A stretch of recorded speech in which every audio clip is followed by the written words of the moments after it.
பழைய மாதம் போயிருச்சு, புதிய மாதத்துக்குள்ள வந்திருக்கிறோம். ஆனால் சில பேரோட வாழ்க்கை அப்படியே தான் இருக்கு இல்லை. நான் சொல்றது கடன், வியாதி அதெல்லாம் சொல்ல. நம்முடைய ஜீவியம், நம்முடைய லைஃப், நம்முடைய கேரக்டர், நம்முடைய குணாதிசயம், நம்முடைய சுவாபம், நம்முடைய எண்ணம், இதெல்லாம் எத்தனை வருஷம் ஆனாலும் அப்படியே தான் இருக்கு.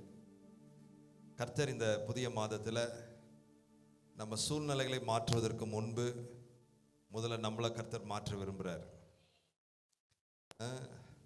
நம்ம மாறினா நம்ம சுற்றி இருக்கிற எல்லாமே மாறும்.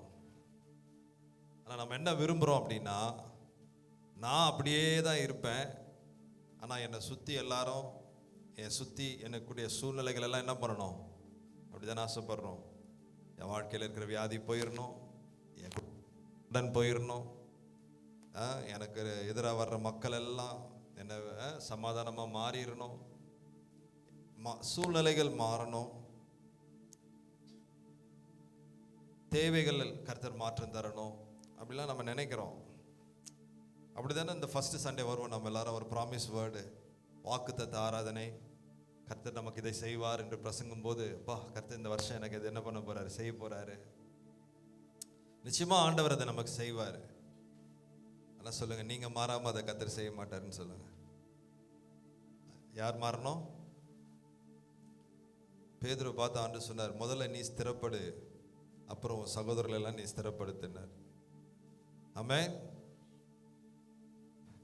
நம்ம தேவனை பார்க்கிற பார்வை மாறணும்.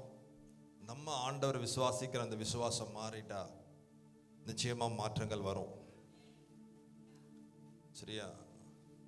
13 வருஷமா வியாதி உள்ள அந்த சிஸ்டர், பேர் எழுதல பைபிள்ல, என்ன பேர் சொல்லலாம்? எந்த சிஸ்டர்? அந்த பெரும்பாடு உள்ள அந்த சிஸ்டர் இல்ல,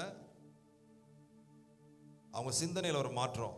இவ்வளவு நாள் நான் டாக்டரா போயிட்டு இருந்தேன், இப்போ நான் ஆண்டவரை தொட போறேன். ஆமென். போன டாக்டர்லாம் என்னை தொட்டு பார்த்து ஒன்றும் நடக்கல. ஆமென். ஆனால் இப்போ நான் யாரை தொட போறேன்? அவங்க மாறினாங்க, அவங்க பிரச்சனை மாறிடுச்சு. எல்லாம் பக்கத்தில் சொல்லுங்க, நீ மாறினா உன் பிரச்சனை எல்லாம் மாறும். அண்ணால் பாருங்க, கற்பம் திறக்கவே இல்லை, பெரினாலும் அண்ணாளுக்கும் சண்டை போயிட்டே இருக்கு. ரெண்டு பேரும், இந்த அம்மா கொஞ்சம் ஓவராக பேசுவாங்க, இந்த அம்மா கொஞ்சம் மனசுலேயே பேசிப்பாங்க. சில பேருக்கு வாயில் பேசி ஆதங்கத்தெல்லாம் சொல்லிடுவாங்க, சில பேர் பேச தெரியாதனால மனசுக்குள்ளே திட்டிப்பாங்க. அந்த மாதிரி அண்ணால் பாவம், வாய் பேச தெரியாது, சண்டை நல்லா போட தெரியாது. ஏன்னா பெண்ணினால் நல்லா போடுவாங்க. ஆனால் அந்த அண்ணாளுடைய வாழ்க்கையில் சூழ்நிலை அப்படியே தான் இருந்துச்சு. எப்போ நான் போய் ஆண்டுடைய சமூகத்தில் ஜெபம் பண்ணுவேன், அவங்க மாறினாங்க. ஆமென். வருஷந்தோறும் சர்ச்சுக்கு போவாங்கன்னு பைபிள் இருக்கு. நீங்கள் எப்படி வாரம் வாரம் வரீங்க, அது மாதிரி அவங்க வருஷத்துக்கு ஒரு முறை என்ன பண்ணுவாங்க, ஆலயத்துக்கு போவாங்க. புருஷனோடு போவாங்க, குடும்பத்தோடு போவாங்க, ஆராதிப்பாங்க, அப்படியே வந்துடுவாங்க. வாழ்க்கை மாறவே இல்லை. இன்றைக்கி அப்படி தானே, வாரம் வாரம் சர்ச்சுக்கு வரோம், ஆராதிக்கிறோம், வாழ்க்கை அப்படியே தானே இருக்கு இல்லை? எத்தனை பேர் ஆமாம் பாஸ்டர்ன்னு சொல்ல முடியும்? ஆனால் அந்த எல்லாரையும் விட்டுட்டு, அந்த சாப்பாட்டு வேலையெல்லாம் முடிச்சுட்டு, அவங்க தனியாக போய் ஆண்டோடைய சமூகத்தில் என் பாரத்தை கொடுப்பேன், என் இருதயத்தில் இருக்கிறதெல்லாம் ஆண்டவர் பாதத்தில் விட்டுருவேன் அப்படின்னு என்னைக்கு அவங்க மாறினாங்களோ, அந்த அம்மா எப்போ ஜெபிக்கிற ஒரு அம்மாவாக மாறினாங்களோ, அப்போ தான் அவங்க வாழ்க்கையில் ஒரு மாற்றம் வந்துச்சு. அல்லேலூயா. நான் எதுக்கு இதெல்லாம் இப்படி சொல்லிகிட்டே போனால் 10 மணி ஆயிரும். அப்புறம் நீங்கள் காணாமல் போயிருங்க, நான் வண்டி தான் மைக் பிடிச்சிட்டு இருக்கணும், ஒருத்தராக எஞ்சி போயிடுவீங்க. கரெக்டு தானே? ஆனால் இன்னைக்கு ஒரு சத்தியத்தை நல்லா புரிஞ்சுக்கணும். நான் என்றைக்கு மாறுகிறேனோ கர்த்தர் எல்லாத்தையும் மாற்றுவார். ஆமென். நான் மாறும் பொழுது கர்த்தர் என்னுடைய சூழ்நிலைகளை மாற்றுவார். ஸோ இந்த அக்டோபர் மாதம் உங்கள் வாழ்க்கையில் உங்களை மாற்று மாதம். எல்லாம் சொல்லுங்க, உன்னை கர்த்தர் மாற்ற போறாரு. உன்னன்னு சொல்லும்போது தப்பாக நினச்சிக்கூடாது. சொல்லுங்க, கர்த்தர் என்னை மாற்ற போகிறார். ஆமாம், மற்றவங்கள சொன்னா கோச்சிப்பாங்கல்ல, அதனால சொல்லுங்க, நீங்களே உங்களே சொல்லிக்கோங்க. கர்த்தர் யாரை மாற்ற விரும்புகிறாரு? என்ன கர்த்தர் மாற்ற விரும்புகிறாரு. நிறைய சமயம் எனக்கு ஒத்தாசை வரும் பர்வதங்களுக்கு நேராக என் கண்களை ஏறெடுக்கிறேன்னு பாடணும். மாறிடுமோ உம் கிருபை என்னால். எத்தனை பேர் இருதயத்திலேருந்து பாடினீங்கன்னு தெரியல. உங்க உண்மையாக இருதயத்திலேருந்து பாடினீங்கன்னா உங்க கண்ணில் தண்ணி வராமல் இருக்காது. நம்மளை சுற்றி எவ்வளோ மாறிடுச்சு, ஆனால் மாறாதது அவருடைய கிருபை தான். நம்மளே மாறிட்டோம் பாருங்க. முடி கொட்டிருச்சு, கலர் மாறிடுச்சு, ஆளு மாறிட்டோம். ஆனால் மாறிடுமோ உம் கிருபை என்னாலும். அடுத்த லைன் என்ன? மாறிடுமோ உம் கிருபை என்னாலும் ஆறுதல் எனக்கு அவரே அப்படின்னு நீங்க உள்ளத்திலிருந்து பாடினீங்கன்னா ஒரு மகிமை இறங்கியிருக்கும் பாருங்க. நம்ம அது பாட்டா பாடிட்டோம், அதை ஒரு பாட்டா பாடிட்டோம். எனக்கு ஒத்தாசை வரும் பர்வதங்களுக்கு நேராக என் கண்களை. உண்மையாவே எத்த கண்ணு அந்த பர்வதத்தை பார்த்ததுன்னு எனக்கு தெரியல. இந்த மாசத்தின் தேவைக்கு நான் கர்த்தருக்கு தான் ஏறெடுக்கிறேன். நிறைய சமயம் நம்ம தேவை வரும்போது நம்ம மொபைல் ஃபோனில் நம்ம ஃப்ரெண்டுடைய நம்பர் தான் நம்ம கண்ணு பார்க்குது. நம்ம உதவி செய்கிற நம்பர் தான் நம்ம கண்ணு தேடுது. ஆமே. ஆனால் இந்த கால வேளையில் நீங்கள் உண்மையாகவே பாடும்போது எனக்கு ஒத்தாசை வரும் பர்வதங்களுக்கு நேராக, அப்புறம் ஏறெடுத்திருந்தீங்கன்னா வானம் திறந்திருக்கும். ஆமே. ஹல்லேலூயா. நீர் வந்தால் சூழ்நிலை அப்படின்னு எத்தனை பேர் விசுவாசமா பாடினீங்கன்னு எனக்கு தெரியல. எவ்வளோ சூழ்நிலை மாறாமல் இருக்கு, ஆனால் ஆண்டவரே நீங்கள் வந்தீங்கன்னா நிச்சயமா என் வாழ்க்கையில் ஒரு மாற்றம் வரும் அப்படின்னு அவரை உண்மையாக கூப்பிட்டுருந்தீங்கன்னா நீங்கள் பாடும்போதே சூழ்நிலை எல்லாம் மாறி இருக்கும்.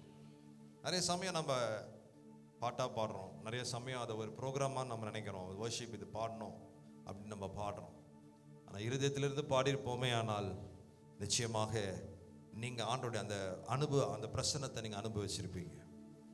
ஹல்லேலூயா. ஆண்டவர் நல்லவர். சரி, வார்த்தைக்குள்ளே போகலாம். ஸோ இந்த கால வேளையிலே உங்களோடு கூட ஆண்டவருடைய வார்த்தையை கொடுப்பதிலே நான் சந்தோஷம் அடைகிறேன். ஸோ இந்த மாதத்தில் கர்த்தர் உங்கள் லைஃப்பில் என்ன செய்ய போகிறாருன்றதை நான் ஒரு இன்ட்ரோவாக கொடுத்துட்டு இருந்தேன். God's plan about your life. இந்த கால வேளையில் தேவன் இந்த அக்டோபர் மாதம் உங்களுடைய வாழ்க்கையில் என்ன செய்ய விரும்புகிறாருன்னா உங்களை மாற்ற விரும்புகிறார். ஹல்லேலூயா. வாசிக்கலாம். எபேசியருக்கு எழுதின நிருபம் 4ஆம் அதிகாரம் 22 வாசிக்கலாம். எபேசியர் 4ஆம் அதிகாரம் 22 வாசிப்போம். அந்த முந்தின நடக்கைக்குரிய மோசப்போக்கும் இச்சைகளாலே கெட்டு போகிற பழைய மனுஷனை நீங்கள் களைந்து போட்டு உங்கள் உள்ளத்திலே புதிதான ஆவி உள்ளவர்களாகி மெய்யான நீதியிலும் பரிசுத்தத்திலும் தேவனுடைய சாயலாக சிருஷ்டிக்கப்பட்ட புதிய மனுஷனை தரித்துக் கொள்ளுங்கள். 2 மனிதனை குறித்து இங்க பார்க்கிறோம். ஒன்று பழைய மனிதன், இன்னொன்னு புதிய மனிதன். எல்லாம் சொல்லுங்க வாய் திறந்து. ஆமா, நான் சொன்ன எல்லாரும் வாய் திறந்து சொல்லுங்க. என்ன? பழைய மனிதன், புதிய மனிதன். 2 மனிதனை இங்கு வேதம் நமக்கு காட்டுகிறது. இந்த பழைய மனிதன் தனியாகவும் புதிய மனிதன் தனியாகவும் இல்லை, அது ரெண்டும் நீங்க தான். ஆமே. இங்கு இந்த பழைய மனிதனை நாம் என்ன செய்ய வேண்டுமா? களைந்து போட வேண்டும். அதான் நான் சொன்னேன், நம்ம மாறணும்னு. ஹல்லேலூயா. அந்த பழைய மனிதனுக்குரிய காரியங்கள் நம்மளுடைய வாழ்க்கையில் நம்ம களைந்து போட வேண்டும். ஆமே. இன்னைக்கு நீங்கள் எல்லாரும் சில பேர் வெள்ளை தேவதூதர் மாதிரி வந்திருக்கிறீங்க, ரொம்ப சந்தோஷம். ஆமே. அந்த தேவதூதர்கள் நடுவில் சில பேர் மிக்ஸ் ஆகி வந்திருக்கிறீங்க, கலரில் வந்திருக்கிறீங்க, சந்தோஷம். ஆமே. பல வர்ண அங்கேயே யோசேப்புக்கு மாற்றுற மாதிரி சில பேர் ட்ரெஸ்லாம் இருக்குது. 12 கலரும் உங்கள் ட்ரெஸ்ஸில் இருக்குது. ஆமே. ஹல்லேலூயா. சரி, இந்த ட்ரெஸ்ஸை நீங்கள் பண்ணுறதுக்கு முன்னாடி வேற ஒரு ட்ரெஸ்ஸில் இருந்தீங்க இல்லை? அதெல்லாம் கலைந்து போட்டு தான் நீங்கள் இப்போ ஒரு புதிய ஆடையோடு வந்திருக்கிறீங்க. கரெக்டு தானே? எத்தனை பேர் நான் கலைந்து போட்டு தானே வந்தவன் சொல்லலாம்? ஆமின்னு சொல்லுங்களேன். ஹல்லேலூயா. ஏன் என்றால் இது களைய வேண்டிய நேரம். ஆலயத்துக்கு வரணும் அப்படின்னா அப்படியே வர முடியாது. ஆமே. அந்த பழைய ஆடையோடு, நேற்று அணிந்த ஆடையோடு, நாம் தூங்கி எழுந்த அந்த ஆடையோடு நாம் தேவனுடைய ஆலயத்திற்கு வர முடியாது. ஆனால் நீங்கள் இந்த ஆலயம் முடிஞ்சு நீங்கள் அப்படி ரோட்டுக்கு போகும்போது பார்த்தீங்கன்னா சில பேர் பழைய ஆடையோடு கீழே உட்காந்துருப்பாங்க. ஆமே. ஸ்தோத்திரம். கலையாத ஆடையோடு நேற்று கட்டின லுங்கியோடு டீ கடைக்கு போயிட்டு எல்லா பேர் என்ன பண்ணுவாங்க, லுங்கியை மடிச்சு கட்டு வரதெல்லாம் நீங்கள் பார்த்துருப்பீங்களா, பார்க்குறீங்களா, போவீங்க, போகும்போது பாருங்க. ஆமென். ஆமாம், இன்னும் ஆடை கலையாதவர்கள் எத்தனையோ பேர் இருக்கிறாங்க. ஆனால் இந்த ஆடையை களைய வேண்டிய நேரம் என்று அறிந்து நீங்கள் பழைய தூக்கி போட்டு புதுசை மாட்டிக்கிட்டு ஓடோடி வந்திருக்கிறீங்க. ஆமென். சூப்பராக வந்திருக்கிறீங்க. ஆமென் சொல்லுங்களேன். ஹல்லேலூயா. ஆமாம், அதுவும் இந்த சண்டே கிளாஸ் பிள்ளைங்களெல்லாம் பார்க்கும்போது அப்படியே பார்த்துட்டே இருக்கலாம் போல இருக்குது. அவங்க போட்டிருக்கிற மேக்கப் என்ன, லிப்ஸ்டிக் என்ன, அவங்க போட்டுக்கிற தோடு என்ன பாருங்கள். சில பேர் இன்னும் ஒரு காலத்தில் பல வந்த பசங்களாம் இப்போ ஒரே டல்லாக வருதுங்க சில பேர், ஏன்னு தெரியல. ஹல்லேலூயா. சரி, ரைட்.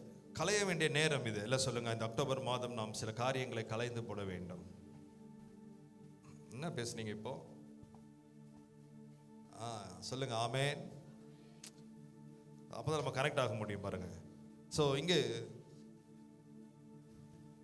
ஒரு ஆடை களைந்து போடுறது போல இங்க பவுல் இந்த எபேசு சபைக்கு சொல்கிறார், பழைய மனுஷனை நீங்கள் களைந்து போட்டு உங்கள் உள்ளத்தில் புதிதான ஆவியுள்ளவர்களாகி மெய்யான நீதியிலும் பரிசுத்தத்திலும் தேவனுடைய சாயலாக சிருஷ்டிக்கப்பட்ட இந்த புதிய மனிதன். பழைய மனுஷன் எப்படிப்பட்ட மனுஷன் தெரியுமா? கெட்டு போகிற மனுஷன். ஆமென். பைபிள் அதான் சொல்லப்பட்டிருக்கு, மோசம் போக்கும் இச்சைகளினாலே கெட்டு போகிற மனிதன் பழைய மனுஷன். பழைய மனிதனுடைய வாழ்க்கை இச்சைகள் நிறைந்த வாழ்க்கை, அந்த பாவம் நிறைந்த வாழ்க்கை, கெட்டு போகிற வாழ்க்கை. ஆமென். ஆனால் புதிய மனிதன் எப்படிப்பட்டவன் என்று சொன்னால் மெய்யான நீதி அணிந்த ஒரு மனிதன். ஆமென். பரிசுத்தத்தை அணிந்த ஒரு மனிதன். ஆமென். தேவ சாயலாக சிருஷ்டிக்கப்பட்ட புதிய மனிதன். ஆதாமை உருவாக்கும் பொழுது அவனை தேவ சாயலாக. ஆமென். புரியுதா, விளங்குதா? எப்படி படைச்சாரு? ஆதாம மண்ணில் உருவாக்கி அவனை தன்னுடைய ரூபத்தின்படியே தன்னுடைய சாயலின்படியே அவனை என்ன பண்ணாரு? படைச்சார். இப்போ அந்த தேவ சாயலா இந்த பாட்டை நம்ம எப்போ பாடுவோம்னா, சாயலை இழந்து நாரி கொண்டிருக்கிற அந்த ஃப்ரீசரை திறந்தா ஐயோ திறக்க வேணாம்பா அப்படியே மூடியே வைங்கன்னு சொல்லுகிற அந்த நிலைமையில பாடும். தேவ சாயல், அந்த சரீரம் தேவ சாயல் இருக்கு. ஆனா அந்த வார்த்தை எங்க தான் பயன்படுத்துறோம்? செத்து போன ஒரு மனிதனுக்கு நம்ம என்ன சொல்றோம்? இவர் என்ன மாறிட்டாரு? தேவ சாயலா மாறிட்டார். சரீரமா தேவ சாயலா மாறிச்சு, அப்படியே ஆத்துமா அப்படியே ஆமா உள்ளான மனிதன் தேவ சாயலாக மாறி மேலே போயிட்டாரு. ஹல்லேலூயா. ஆனா அங்கதான் நமக்கு தேவ சாயலே வரும். போன வாரத்துக்கு முதன வாரம் ஒரு தேவ மனிதர் இறந்துட்டாரு. எனக்கு கூட சேர்ந்து ஒருத்தர் பாடினாரு, தேவ சாயலாக மாறி. பாட்டே தேவ சாயல இழந்து போச்சு. ஆமென். ஹல்லேலூயா. சரி, அப்ப இந்த புதிய மனிதனை கொஞ்சம் கற்பனை பண்ணி பாருங்க. யார் சாயல்? உங்க பக்கத்தில் இருக்கக்கூடிய அழகான முகத்தை பாருங்க. அதுல என்ன சாயல் தெரியுதுன்னு பாருங்களேன். சில பேருக்கு டென்ஷனா இருக்கும், என்ன பாக்குற நீ? சில முகத்தை நம்ம உத்து ஒரு செகண்ட் பார்க்கவே முடியாது, சுட்டெரிக்கும். அண்ணன் நெருப்புடான்ற மாதிரி. ஆமா, அப்படியே சாயல், அந்த சாயல் நம்மளை சுட்டெரிச்சிரும் பாருங்க. பாருங்க, பாத்தீங்களா தேவ சாயலை? பாத்தீங்களா? தாழ்மை, அந்த அன்பு, சமாதானம், சந்தோஷம், நிறைய தேவ சாயலை சபையில என்ன பண்ண முடியல? பார்க்கவே முடியல. ஆராதனையில கூட தேவ சாயலை பார்க்க முடியல. தூங்கு மூஞ்சிற சாயல் தான் பார்க்க முடியுது. ஆதாம் தூங்கிட்டு இருந்தார் பாத்தீங்களா, அந்த சாயல் தான் பார்க்க முடியுது. உயிர் தெழுந்த ஆதாம பார்க்க முடியல. ஹல்லேலூயா. சோ இந்த புதிய மனிதனுடைய ஆசீர்வாதம் என்ன? அவன் எப்படிப்பட்டவனாக இருக்கிறான்? ஆமா, இந்த கெட்டு போன மனிதனை என்ன சாயலா தேவன் மாற்ற முடியும்? தேவ சாயலா மாற்ற முடியும். ஹல்லேலூயா. இந்த பழைய மனிதனுடைய சாயலை நாம் களைந்து தேவ நமக்காய் சிருஷ்டித்த அந்த தேவ சாயலான மனிதனை நாம் தரித்து கொள்ள வேண்டும். இந்த புதிய மாதத்துல கர்த்தர் உங்களுடைய வாழ்க்கையில் கெட்டு போனதையெல்லாம் அகற்றி, உங்களை கெட வைக்கிற காரியங்களெல்லாம் கர்த்தர் அகற்றி, உங்க வாழ்க்கையிலே பாவத்தை கொண்டு வருகிற காரியங்களெல்லாம் கர்த்தர் அகற்றி, தேவ சாயலை கொண்டு வருகிற அந்த கிருபை, அந்த வரங்கள், இரக்கம், தயவு எல்லாவற்றையும் கர்த்தர் உங்களுக்கு தந்து ஆண்டவர் உங்களை ஒரு புதிய மனிதனாக தேவன் மாற்ற விரும்புகிறார். ஹல்லேலூயா, ஹல்லேலூயா, ஆமென். ஸோ பாருங்க, இது அப்போஸ்தலனாகிய பவுல் யாருக்கு எழுதுறாரு அப்படின்னா, எபேசு என்கிற ஒரு சபைக்கு எழுதுறாரு. என்ன சர்ச்சுக்கு எழுதுறாரு? எபேசுன்ற பட்டணத்தில் இருக்கிற சபைக்கு எழுதுறாரு. இது ஒரு பழைய ரட்சிக்கப்படாத மனுஷனுக்கு எழுதப்பட்ட வசனம் கிடையாது. சரியா? இது இயேசுவே தெரியாத, இயேசுனா யாருன்னே கேள்விப்படாத மனுஷனுக்கு எழுதப்பட்ட வார்த்தை அல்ல இது. இது யாருக்கு எழுதப்பட்ட வார்த்தை? ஒரு திருச்சபைக்கு எழுதப்பட்ட ஒரு வார்த்தை. திருச்சபையிலே ரட்சிக்கப்பட்டு ஞானஸ்நானம் பெற்று பரிசுத்த ஆவியின் அபிஷேகத்தை பெற்று தேவனுடைய அற்புதங்களை அடையாளங்களை ருசித்து அனுபவித்து வந்த ஒரு வல்லமையான சபைக்கு, சபையில் இருக்கிற விசுவாசிகளுக்கு எழுதப்பட்ட வார்த்தை. ஆமென். ஏதோ ஒரு ரட்சிக்கப்படாத ஒரு இடத்துல போயிட்டு நீங்கள்லாம் பழைய மனுஷனா இருக்கிறீங்க, பாவத்தில் இருக்கிறீங்க, நீங்க புதிய வாழ்க்கைக்குள்ள வரணும், புதிய ஜீவியத்துக்குள்ள வரணும் அப்படின்னு யாரும் ரட்சிக்கப்படாத ஒரு மனிதனுக்கு எழுதப்பட்ட ஒரு ஆலோசனை அல்ல. ஆமென். அப்படின்னா இது யாருக்கு பவுல் எழுதுறாரு? சபைக்கு எழுதுறாரு. ஐயா, சபைக்கு நீங்க உள்ள வரும்போது பாவத்திலிருந்து விடுதலை ஆகி ரட்சிக்கப்பட்டு தானே உள்ள வந்தீங்க. ஆமென். ஞானஸ்நானம் எடுக்கும்போது உங்களுடைய பழைய வாழ்க்கைலாம் என்ன ஆயிடுச்சு? மாறிடுச்சு தானே. இந்த எபேசு சபையில் விசுவாசிகள் ரட்சிக்கப்படும் போது அவங்க பழைய ஜீவியெல்லாம் என்ன ஆயிடுச்சு? ஆனா அந்த சபைக்கு தான் எழுதுறாரு, நீ பழைய மனுஷனை என்ன பண்ண, கலைந்து போடு அப்படின்றார். அப்படின்னா என்ன அர்த்தம்? ரட்சிக்கப்பட்ட அனுபவங்கள் இன்னைக்கு சபைக்குள்ள மாறிடுச்சு. பாவத்தை விட்ட அனுபவங்கள் மாறி திரும்ப பாவத்தை தொடர்கிற அனுபவம் சபைக்குள்ள வந்துருச்சு. ஆமென். நம்புறீங்களா?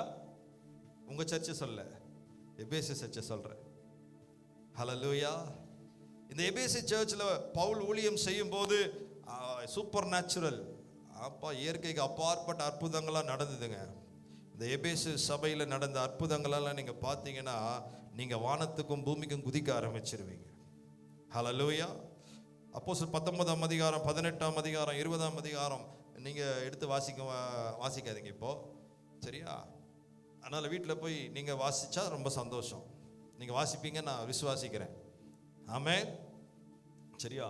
இந்த எபேசு என்ற வார்த்தைக்கு என்ன அர்த்தம்னா விரும்பத்தக்கன்ற ஒரு அர்த்தம். எபேசு என்ற வார்த்தைக்கு டிசைரபிள். ஆமென்.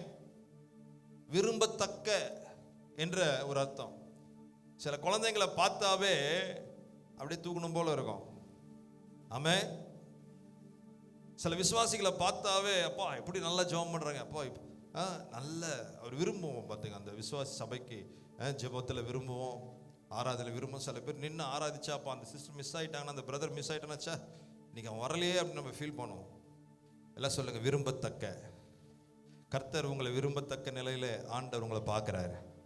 ஹல்லேலூயா. ஆண்டவருடைய பார்வையில நீங்களும் நானும் விரும்பத்தக்கவர்களாக இருந்தோம். ஆமென். இந்த எபேசு என்ற வார்த்தைக்கு அதுதான் அர்த்தம். அப்போஸ்தலர் 19:11 பவுல் ஊழியம் செய்யும் போது இந்த எபேசுல ஆண்டவர் அவன் கையிலான பலத்த அற்புதங்களை கர்த்தர் செய்தார். எபேசு பட்டணத்துல கர்த்தர் பவுலை கொண்டு அவுட்ஸ்டாண்டிங் மிராக்கிள்ஸ், சும்மா வயிற்று வலி சுகமாச்சு, ஜுரம் சுகமாச்சுலாம் கிடையாது, பயங்கரமான மிராக்கிள்ஸ் எல்லாம் நடந்ததுன்னு வேதம் சொல்லுகிறது. ஆமென்.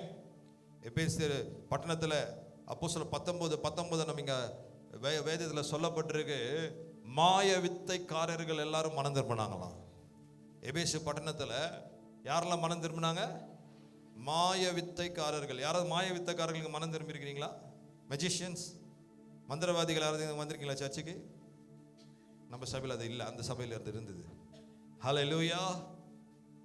பார்த்தீங்களா, அவங்கெல்லாம் மனம் திரும்பினாங்களாம். மாய வித்தைக்காரர்கள் எல்லாம் மனம் திரும்ப போறாங்க. ஆமென் சொல்லுங்களேன். பக்கத்தில் பார்த்து சொல்லுங்க, மந்திரவாதிகள்லாம் மனம் திரும்ப போறாங்க. ஹல்லேலூயா. ஆமா, சரி. அப்ப கவனிங்க, அவ்வளோ ஆண்டவர் பாருங்க, அந்த மாய வித்தைக்காரர்கள் எல்லாம் மனம் திரும்பினா வசனம் எவ்வளவு ஸ்ட்ராங்கா உள்ள போயிருக்கும் இல்ல? அந்த பாரம்பரியத்திலிருந்து, அந்த ஆராதனையிலிருந்து கர்த்தர் அவங்கள வசனத்தினால, தேவனுடைய அன்புனால ஆண்டவர் அவங்களை என்ன பண்ணியிருக்காரு? விடுவிச்சிருக்கிறாரு. ஆமென். அவங்க கொண்டு வந்து அந்த புக்ஸ் எல்லாம் எரிச்சாங்களாம். அவங்களுடைய புஸ்தகங்கள் எல்லாம், அந்த மந்திர புஸ்தகங்கள்லாம் எரிக்கும் போது அதனுடைய தொகை எவ்வளவா? 50,000 வெள்ளியாம் அந்த நாட்கள்ல, இல்லையா? 100, 200, நூற்றுக்கணக்கில் அல்ல, ஆயிரங்களில், அவ்வளோ வேல்யூபிள். அப்புறம் எத்தனை மந்திரவாதிகள் ரட்சிக்கப்பட்டிருப்பாங்க. ஆமென்.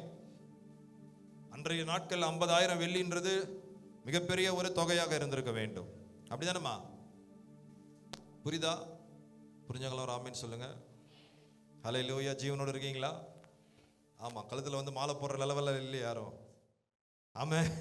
கொஞ்சமாவது ஒரு ஆமேன் சொல்லணும், கொஞ்சமாவது லைட்டாக கொஞ்சம் அசையணும், ஏதாவது ஒரு கையை தட்டணும். அப்படியே நின்னோன்னா யாருக்கு அப்படியே படுத்துருக்கிறதுக்கு என்ன பண்ணுவோம்? ஆமாம், இல்லை பஸ் ஸ்டாண்டில் அப்படியே ஒருத்தர் நிற்பார். வருஷத்துக்கு ஒரு வாட்டி என்ன பண்ணுவாங்க? மாலை போடுவாங்க. அப்படியே ரொம்ப நேரம் அப்படியே நின்னா பக்கத்தில் இருக்கிறவங்களுக்கு மாலை போட்டு போயிடுவார். ஆமே. சரி, கொஞ்சமாவது சர்ச்சில் கொஞ்சம் அசைவு இருக்கணும். பாருங்க, மந்திரவாதிகள் எல்லாம் ரட்சிக்கப்பட்டாங்க. 50,000 வெள்ளி அவ்வளோ புக்கே வேணாங்க எங்களுக்கு இதெல்லாம் இந்த அப்படின்னு சொல்லி ஆண்டவர் அவ்வளோ பெரிய அற்புதங்களை எபேசு பட்டணத்தில் கர்த்தர் செய்தார். இப்படி நிறைய சொல்லிட்டு போகலாம். சரியா? அவ்வளவு அற்புதங்களை கண்ட சபை, அவ்வளவு அதிசயங்களை கண்ட சபை. அந்த சபையை குறித்து வேதம் சொல்லுகிறது, தேவ வசனம் 19:20 அதிகமாய் விருத்தி அடைந்துதான். அவ்வளவு வசனத்தில் தேறின ஒரு சபை. ஆனால் இப்போ அந்த சபையை பார்த்து பவுல் சொல்றாரு, என்ன சொல்றாரு? நீங்கள் பழைய மனுஷனை, புரியுதா? எத்தனை அற்புதங்கள் உங்க வாழ்க்கையில் நீங்க பார்த்துருப்பீங்க இல்ல? எவ்வளவு அற்புதம் உங்க லைஃப்ல கர்த்தர் செஞ்சிருக்கிறாரு. எவ்வளவு ஆண்டோடைய வசனத்தை நம்ம அறிஞ்சிருக்கிறோம், எவ்வளவு தேவனுடைய அன்பை ருசிச்சிருக்கிறோம். ஆனா இன்னைக்கு நிலைமை எப்படி? இன்னைக்கு நிலைமை, நம்ம நிலைமை எப்படி? பழைய வாழ்க்கை. ஹல்லேலூயா. ஒரு காலத்தில் கர்த்தர் உங்கள் வாழ்க்கையில் செய்த அற்புதங்களும் அவுட்ஸ்டாண்டிங். கேன்சர்லேருந்து விடுதலை ஆக்கினார். பல வருஷம் மந்திரத்திலிருந்து கர்த்தர் உங்களை விடுதலை ஆக்கினார், இல்லையா? சாக போகிற உங்களுடைய சூழ்நிலையிலிருந்து கர்த்தர் உங்களை விடுதலை ஆக்கினவங்களாம் இங்கே உட்காந்துருக்கிறீங்க. தற்கொலை கயிறு மாட்டினவங்கெல்லாம், கயிறு தொங்க போகிற நேரத்துலலாம் கர்த்தர் உங்களை பேசி கர்த்தர் உங்களை ரட்சித்து கொண்டு வந்திருக்கிறார். யார் தொங்கினான்னு எனக்கு கேட்காதீங்க, அப்புறம் சொல்கிறேன். ஹல்லேலூயா. சாக போகிற எத்தனையோ பேரை கர்த்தர் நம்மளை என்ன பண்ணியிருக்கிறாரு? ரட்சித்தீங்களோ ஆண்டவர் நம்மளை உட்கார வச்சிருந்திருக்கிறார். ஆமென். எவ்வளோ ஆபத்தில், மரண வியாதியில் போயெல்லாம் கர்த்தர் நம்மளை சுகமாக்கி நம்மளுக்கு ஜீவனை கொடுத்திருக்கிறார். எபேசு பட்டணத்தில் என்ன செய்தாரோ கர்த்தர் நம்ம லைஃப்ல அதை செஞ்சிருக்கிறார். ஹல்லேலூயா. ஆனா இன்னைக்கு உங்க வாழ்க்கை எப்படி இருக்கு? இன்னைக்கு என் வாழ்க்கை எப்படி இருக்கு? இன்னைக்கு சபையோட வாழ்க்கை எப்படி இருக்கு? ஒரு காலத்தில் பவுல் அந்த எபேசு பட்டணத்தில் ஊழியம் செய்யும் போது ஒரு பெரிய எழுப்புதல், ஜனங்கள் திரளாய் ஓடி வந்தார்கள். எபேசு பட்டணத்தில் ஸ்தோத்திரம், எபேசு பட்டணத்தின் தேவியாகிய மகா அந்த தீனாலை வணங்கின ஜனங்கள் எல்லாரும் ஆண்டவருக்கு நேராக திருப்பப்பட்டார்கள். ஆமென். அவ்வளவு பட்டணமே எழுப்புதல் அடைந்தது. அதுதான் வெளிப்படுத்தின விஷயத்தில் ஆண்டவர் எழுதும்போது ஆவியானவர் முதல் சபைக்கு எந்த சபைக்கு எழுதுறாரு தெரியுமா? எபேசு சபைக்கு தான் எழுதுறாரு. எத்தனையோ சபை இருக்கு, கலாத்தியா சபை இருக்கு, கொரிந்து சபை இருக்கு, இல்லையா? ஆனா ரோம சபை இருக்கு.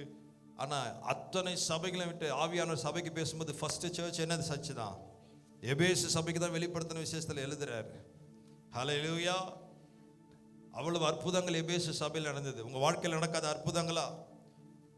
ஆண்டவர் உங்க வாழ்க்கையில் அற்புதம் செய்யலாம், இந்நேரம் நீங்க மண்ணோடு மண்ணா போயிருப்பீங்க. ஆமென். நவம்பர் 2 வந்து கல்லறைக்கு பூஜை போட்டு மாலை போட்டிருப்பாங்க நம்ம கல்லறைக்கு. ஹல்லேலூயா. ஆண்டவர் நம்முடைய வாழ்க்கையில் நம்மளை தூக்கி எடுக்கலைன்னா, ஆண்டவர் நம்முடைய ஜெபத்தை கேட்கலன்னா, ஆண்டவர் நம்மளை தேடி வரலன்னா, எவ்வளோ அவுட்ஸ்டாண்டிங் மிராக்கிள்ஸ் கர்த்தர் நம்ம லைஃப்ல செஞ்சிருக்கிறார். வெளியே சொல்ல முடியாத அற்புதங்கள், சீக்கிரட்டா எத்தனை அற்புதங்களை செய்திருக்கிறார் இல்ல? ஆண்டவர் அவருடைய பலத்த கரத்தை நாம் ஒவ்வொருவரும் கண்டிருக்கிறோம் என்று நான் விசுவாசிக்கிறேன். ஹல்லேலூயா. விசுவாசிக்கிறீங்களா? ஹல்லேலூயா. கர்த்தர் நல்லவர்.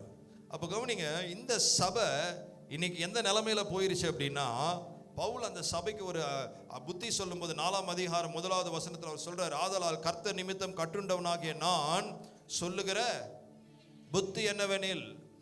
பவுல் எங்க இருக்கிறார்? ஜெயிலில் இருக்கிறார். சிறைச்சாலையில் இருந்து இந்த எபேசு பட்டணத்துக்கு சபைக்கு எழுதுறாரு, கட்டுண்டவனாகிய நான் கட்டப்பட்டிருக்கிறேன், நான் சிறைச்சாலையில் இருக்கிறேன், கர்த்தர் நிமித்தம் ஏதோ ஒன்று குற்றம் செய்து சிறைச்சாலைக்கு போல அதான் எழுதுறாரு பாருங்க, கர்த்தர் நிமித்தம் கட்டுண்டவனாகிய நான்.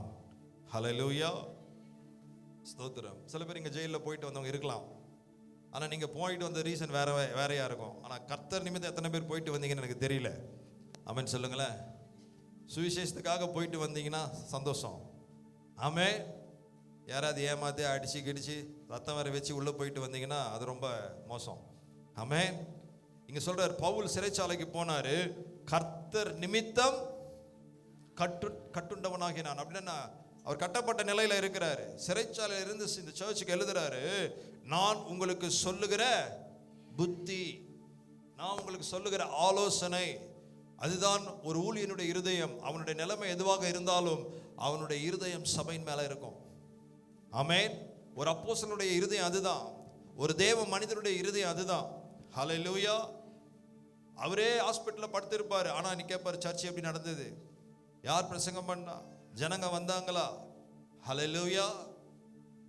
அதுதான் ஒரு ஊழியனுடைய இருதயம். ஆமென். இன்னைக்கு சில பேர் நீங்க நினைக்கிறீங்க, ஏன் பாஸ்டர் நான் சர்ச்சுக்கு வரலன்னா ரொம்ப கோவப்படுறாரு, நான் லேட்டா வந்தா ஏன் அவர் டென்ஷனா வர்றாரு? ஆமென். என்னுடைய ஆவிக்குரிய வாழ்க்கையில நான் சரியில்லாம பாஸ்டருக்கு ஏன் கவலை வருது? அதுதான் ஒரு பாஸ்டர், ஒரு போதகருடைய இருதயம். ஆமென் சொல்லுங்களேன். ஒரு தேவ மனிதனுடைய இருதயம் அதுதான். அவரே கட்டப்பட்டிருக்கிறாரு, அவருக்கே 1000 பிரச்சனை, ஆனா அவருடைய கவலை எல்லாம் என்ன தெரியுமா? சபையை குறித்து தான். ஹல்லேலூயா. கட்டுண்டவனாகிய நான் உங்களுக்கு சொல்லுகிற, இந்த எபேசு சபைக்கு சொல்றார், நான் உங்களுக்கு சொல்ற புத்தி. தேவ சபையே, இந்த காலவேளையில கர்த்தருடைய ஊழியர்கள் உங்களுக்கு சொல்லுகிற புத்திமதிகளுக்கு நீங்கள் செவி சாய்க்கணும். ஆமென். நீதிமொழிகள் எடுத்து வாசிங்க. ஒரு நல்ல மகன் தகப்பனுடைய புத்திக்கு செவி சாய்க்க வேண்டும் என்று எழுதப்பட்டிருக்கிறது. ஹல்லேலூயா. என் மகனே, உன் தகப்பனுடைய புத்தியை கேள், உன் தாயின் போதகத்தை தள்ளாதே. யாருடைய புத்தியை கேட்கணும்? சத்தமா சொல்லுங்க. தகப்பனுடைய புத்தியை கேட்கணும். அப்புறம் ஆமா, தாயினுடைய போதகத்தை தள்ளாத. பிள்ளைங்கள்லாம் யார் புத்தியை கேட்கணும்? சத்தமா சொல்லுங்க. அட போபா, உனக்கு ஒன்றும் தெரியாது, வாங்கி கொடுனா வாங்கி கொடு, அப்படி சொல்லக்கூடாது. வேண்டாமா, அப்புறம் வாங்கி தரேன்னா அப்பா புத்தியை என்ன பண்ணணும்? கேட்கணும். புரியுதா? வசனம் அதான் சொல்லுது. இப்போ வீட்லயே அப்பா புத்தியை கேட்கலாம், எங்க இந்த பாஸ்டர் சொல்றது புத்தியை கேட்பீங்க? ஹல்லேலூயா. ஆமா. உன் வாழ்நாள் நீடித்திருப்பதற்கு, உன் ஆயுசு நாட்கள் நீடித்திருப்பதற்கு உன் தாயின் தகப்பனையும் என்ன பண்ணுமா? சொல்லுங்க. உன்னை பெத்ததுனால உங்க அப்பா அம்மா கண்ணீர் வடிக்க கூடாது. ஹல்லேலூயா. உங்களை பெத்து எடுத்ததுனால உங்க அப்பா அம்மாக்கு என்ன கொண்டு வரக்கூடாது? தம்பி, இப்பதான் வசனம் படிக்கிற, மனப்பாட வசனம் கேட்க போறீங்களா இன்னைக்கு? பாருங்க, அவன் பேப்பர் வச்சுன்னு விழுந்து வந்து படிக்கிறான். ஹல்லேலூயா. அதெல்லாம் வீட்டிலேயே படிச்சுட்டு வந்திருக்கணும். சரியா? இப்போ சொல்ற புத்தியை கேளுங்க. ஏன்டா இவனை பெத்தோம் அப்படின்னு உங்க அப்பா அம்மா என்ன பண்ணக்கூடாது? கண்ணீர் அவங்கள என்ன பண்ணுமா? கனம் பண்ணும். அவங்கள என்ன பண்ணோம்? அப்படி கனம் பண்ணா நீ ரொம்ப நாள் இருப்ப. மோசே, கனனா என்ன? இப்போ நான் ஒரு வீட்டுக்கு போறேன், பாஸ்டர் வாங்க பாஸ்டர்னு தூசியா இருக்கிற சேரெல்லாம் தொடச்சி அதில் கூட உட்கார வைக்கலாம். என்ன பண்றாங்க? கனம் பண்றாங்க. ஐயோ ஐயா வந்துட்டாரு. சரியா? அவங்களோட ஒரு பெஸ்ட் சேரை போட்டு, ஒரு பெஸ்ட் காஃபியை கொடுத்து, அவங்களால முடிஞ்ச காஃபியை கொடுத்து, இன்னும் கொஞ்சம் கனம் பண்ணா இருந்து சாப்பிட்டு போங்கன்றாங்க. இன்னும் கொஞ்சம் கனம் பண்ண ஒரு வெயிட்டா கவர் கொடுக்குறாங்க. ஹல்லேலூயா. எப்படிலாம் கனம் பண்றாங்க ஒரு பாஸ்டர் வந்தா. அந்த மாதிரி உங்க தாயின் தகப்பனையும் என்ன பண்ணோம்? அடைச்சிப்பா, நல்லா போக முடியாது, நல்லா எழுந்திரிக்க முடியாது, நீ போ. இப்படிலாம் பேசுனேன்னு வச்சுக்கோங்க, என்ன குறைஞ்சிக்கிட்டே வரும்? ஆமா, 100 வருஷம் வாழ வேண்டிய நீ 90 வருஷம் தான் வாழ்வ. ஆமென். உன் தாயும் தகப்பனையும் என்ன பண்ணணும்? ஆமா, கனம் பண்ணன்னு சொல்லணும். டாடி அப்படின்னு ஓடி போய் என்ன பண்ணோம்? ஆமா, நீங்க சொல்றதெல்லாம் என்ன பண்றேன், செய்யறேன் அப்படின்னு சொல்லி பாருங்க. கர்த்தர் உன்னை உயர்த்திட்டே இருப்பார். ஆமென் சொல்லுங்களேன். ஹல்லேலூயா. ஹல்லேலூயா. சரி, எபேசுக்கு வருவோம். இப்போ தகப்பனுடைய அதே மாதிரி விசுவாசிங்க. அப்பா அப்பா பாஸ்டர் சொல்றத, இவர் சொல்றத, ஆமா சில பேர் அப்பா அம்மா சொல்றதுக்கு அங்கிள் சொல்றது தான் கேட்பாங்க, ஆண்டி சொல்றது தான் கேட்பாங்க. பக்கத்து வீட்டு பையன் சொல்லுங்க, என் பையனுக்கு கொஞ்சம் புத்தி சொல்லுங்க, நான் சொன்னா கேட்கவே மாட்டான். ஆமா, நல்லா கவனிங்க விசுவாசிகள், தேவனுடைய அபிஷேகம் பண்ணப்பட்ட ஊழியர்கள், உங்களை பெற்றெடுத்த ஆவிக்குரிய தகப்பன்மார்களுக்கு நீங்க செவி கொடுக்கணும். ஆமென். தகப்பன்மார்களுக்கு என்ன பண்ணணும்? நீங்க செவி கொடுக்கணும். சரி, அப்போ இங்க பவுல் சொல்றார், நான் சொல்லுகிற புத்தி என்ன? ஹல்லேலூயா. இப்போ கொஞ்சம் அவர் இன்னொரு இடத்துல கூட சொல்றாரு, 17வது வசனம், ஆதலால் கர்த்தருக்குள் நான் உங்களுக்கு சாட்சியாக சொல்லி. ஆமா, இப்போ ஃபர்ஸ்ட் புத்தி சொல்றாரு, ரெண்டாவது என்ன சொல்றாரு? எச்சரிக்கை சொல்றாரு. எச்சரிப்புனா என்ன? டேய் அங்க போவாத, விழுந்துருவ, இல்ல எச்சரிப்பு. ஒரு தகப்பன் தன் பிள்ளைக்கு புத்தி சொல்றாரு, ரெண்டாவது என்ன பண்றாரு? எச்சரிக்கை சொல்றாரு. இந்த பக்கம் போவாத, இங்க நிக்காத, அங்க பேசாத, அப்படி போடாத, ஆமென், ஜாக்கிரதையாயிரு. ஹல்லேலூயா. அப்போ பவுல் புத்தியும் சொல்றாரு, எச்சரிப்பாவும் நிறைய விஷயங்கள் 4ஆம் அதிகாரத்தில் சொல்றாரு. அதுல ஒரே ஒரு காரியத்தை நம்ம இன்னைக்கு பார்க்குறோம். என்னன்னா, உன் பழைய மனுஷனை கலைந்து போட்டு உன் புதிய மனுஷனை தரித்துக்கொள். ஹல்லேலூயா. ஸோ எப்படி இந்த சபைக்குள் என்னென்ன பழைய மனுஷன் இருந்தது நான் உங்களுக்கு இந்த அதிகாரத்தில் பார்க்குறேன், சொல்லித்தரேன். வாசிங்க, 25வது வசனம் வாசிங்க. அன்றியும் எதை கலைனோ? எதை கலைனோ? சத்தமா சொல்லுங்க பிரதர், சத்தமா சொல்லுங்க. என்ன சிஸ்டருங்களா சொல்லுங்க. அப்போ இந்த சபைக்குள்ள என்ன இருந்துச்சு? சத்தமா சொல்லுங்கன்னு சொன்னேன். எல்லாரும் சொல்லுங்க. எபேசு சபையில் அற்புதம் நடந்துச்சு ஒரு காலத்துல, வசனம் வளர்ந்தது, மந்திரவாதிகள் மனம் திரும்பினாங்க. ஆனா இப்போ அந்த சபைக்குள்ள என்ன இருக்கு? சத்தமா சொல்லுங்களேன். இப்போ இந்த சபைக்குள்ள என்ன இருக்கு?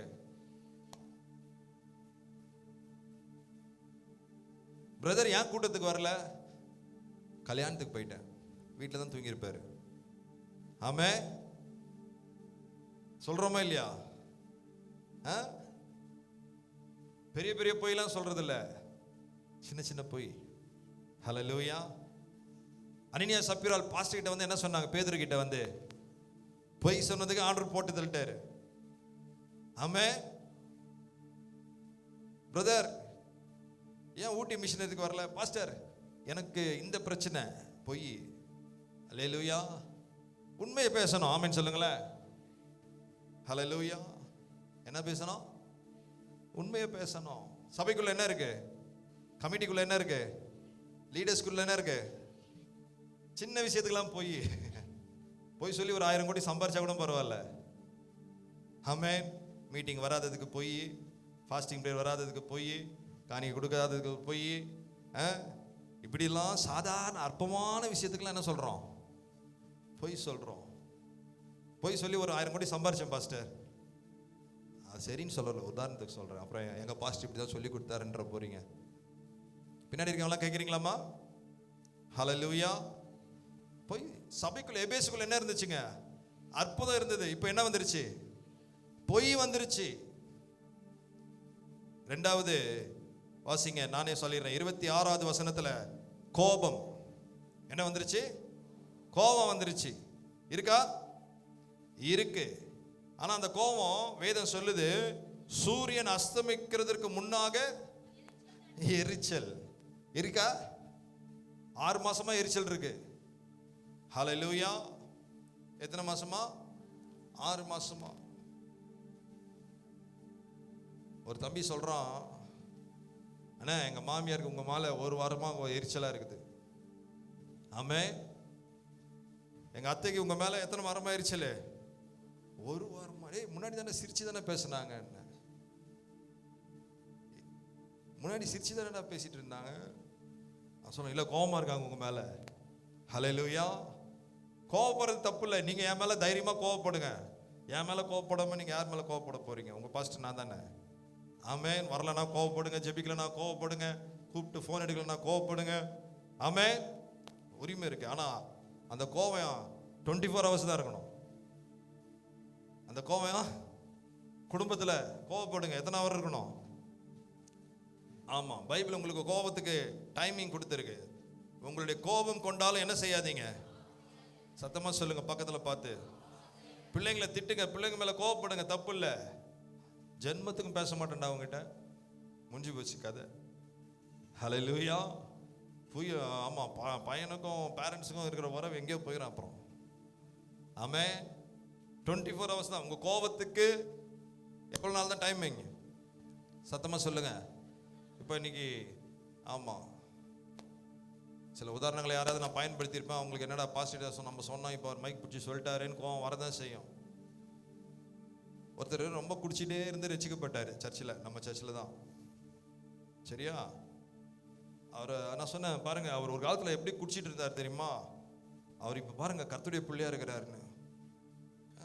2வது வாரமாக தான் சொன்னேன் பாருங்க, அவர் உட்காந்துருக்காரு பாருங்க. அவர் ஒரு காலத்தில் ரொம்ப குடிச்சிட்டு இருந்தாரு, இப்போ ஆண்டவர் எடுத்து பயன்படுத்துறாரு. 3வது வாரம் கிட்ட சொல்லிட்டாரு, என்ன பாஸ்டர் என்னை பார்த்து குடிச்சான்னு சொல்லிட்டு இருக்கீங்க? நான் உனக்கு குடிக்காரன்னு சொல்ல, ஆனால் அப்படி இருந்த நீ இன்னைக்கு எவ்வளோ கர்த்தருக்காக பயன்படுத்துகிற அவங்க ஒரு சாட்சியாக சொன்னேன். அதெல்லாம் சொல்லாதீங்க பாஸ்டர். நான் இப்போ எல்லாரும் என்ன, நான் ஊழியம் செய்கிறேன், இப்போ எல்லாரும் என்ன வேற மாதிரி பார்க்க ஆரம்பிச்சிடுவோம் பாருங்க. ஹல்லேலூயா. ஆனால் ஒரு பெண் விபச்சாரத்தில் கண்டுபிடிக்கப்பட்டால் ஆண்டவர் எழுதி வச்சிட்டாரு. ஆயிரக்கணக்கான வருஷம் அதை வாசிட்டு இருக்கிறோம். அந்த அம்மா கோவம் வந்துச்சா? பாஸ்டர் நான் எனக்கு மன்னிச்சிங்க, ஓகே, என்னை கண்டுபிடிச்சிங்க, ஓகே. ஒரு 100 பேர் இருந்திருப்போம், இப்போ 10,000 பேர் என்னை வாசிக்கிறான். அது ஏன் பைபிள் எழுதி வச்சிங்க? அந்த அம்மா கோச்சுதா? சொல்லுங்களேன். நீங்கள் ஏன் கோச்சிக்கிறீங்க? ஏன்னா இப்போ நீங்கள் வளர்ந்துட்டீங்க, உங்கள் பேக் ஹிஸ்ட்ரி, உங்களுடைய பேக்ரவுண்ட் யாருக்கும் தெரியக்கூடாது. இப்போ ஒரு பாஸ்டராக தான் உங்களை பார்க்கணும், இப்போ உங்களை ஒரு சூப்பர் ஹீரோவாக தான் பார்க்கணும். ஆனால் எங்கேருந்து வந்த? குப்பையிலிருந்து வந்தீங்களே, அதை சொன்னால் தானே மகிமை ஆண்டவருக்கு. ஹல்லேலூயா. எங்கேருந்து கர்த்தர் உங்களை தூக்கி எடுத்தாரு? குடியிலிருந்து ஆண்டவர் தூக்கி எடுத்தாரு, விபச்சாரத்திலிருந்து தூக்கி எடுத்தாரு, உளையான சேற்றிலிருந்து கர்த்தர் உங்களை தூக்கி எடுத்தாரு. அந்த உலையை காண்பிச்சாதான கர்த்தர் இன்னொருத்தவங்க மனம் திரும்புவாங்க. ஆமென். சரி போட்டோம். எரிச்சல் எவ்வளோ நேரம் இருக்கணும்? நான் எதுக்கு சொல்ல வந்தேன்னா, சில பேருக்கு பாஸ்டர் மேலே சில பேர் பேரை யூஸ் பண்ண கூட என்ன வருது? எரிச்சல் வருது. என்னெல்லாம் சொல்லாதீங்க, என் பேரெல்லாம் யூஸ் பண்ணாதீங்க. ஹல்லேலூயா. சரி, எரிச்சல் அடைஞ்சிக்கோங்க, தப்பு இல்லை. நீங்கள் ஹர்ட் ஆகுறீங்க, ஓகே, அண்டர்ஸ்டாண்ட் பண்ணிக்கிறேன். ஆனால் எவ்வளோ நேரம் தான் இருக்கணும்? ஒரு வாரம் கழிச்சு ஒரு பிரதரை பார்க்கும்போது, இந்த வாரம் பாஸ்டர் என்ன போட்டு வாங்கி தள்ளிட்டார் தெரியுமா? எத்தனை நாள் கழிச்சு? ஒரு வாரம் கழிச்சு. ஹல்லேலூயா. ரைட், போட்டோம். அப்போ இந்த சபைக்குள்ள என்ன இருந்தது? எரிச்சல் இருந்தது. 28வது வசனம், திருடுகிறவன் இனி அட பாவீங்களா? இந்த எபேசு சபையில திருட்டு பசங்களா இருந்திருக்கிறானு.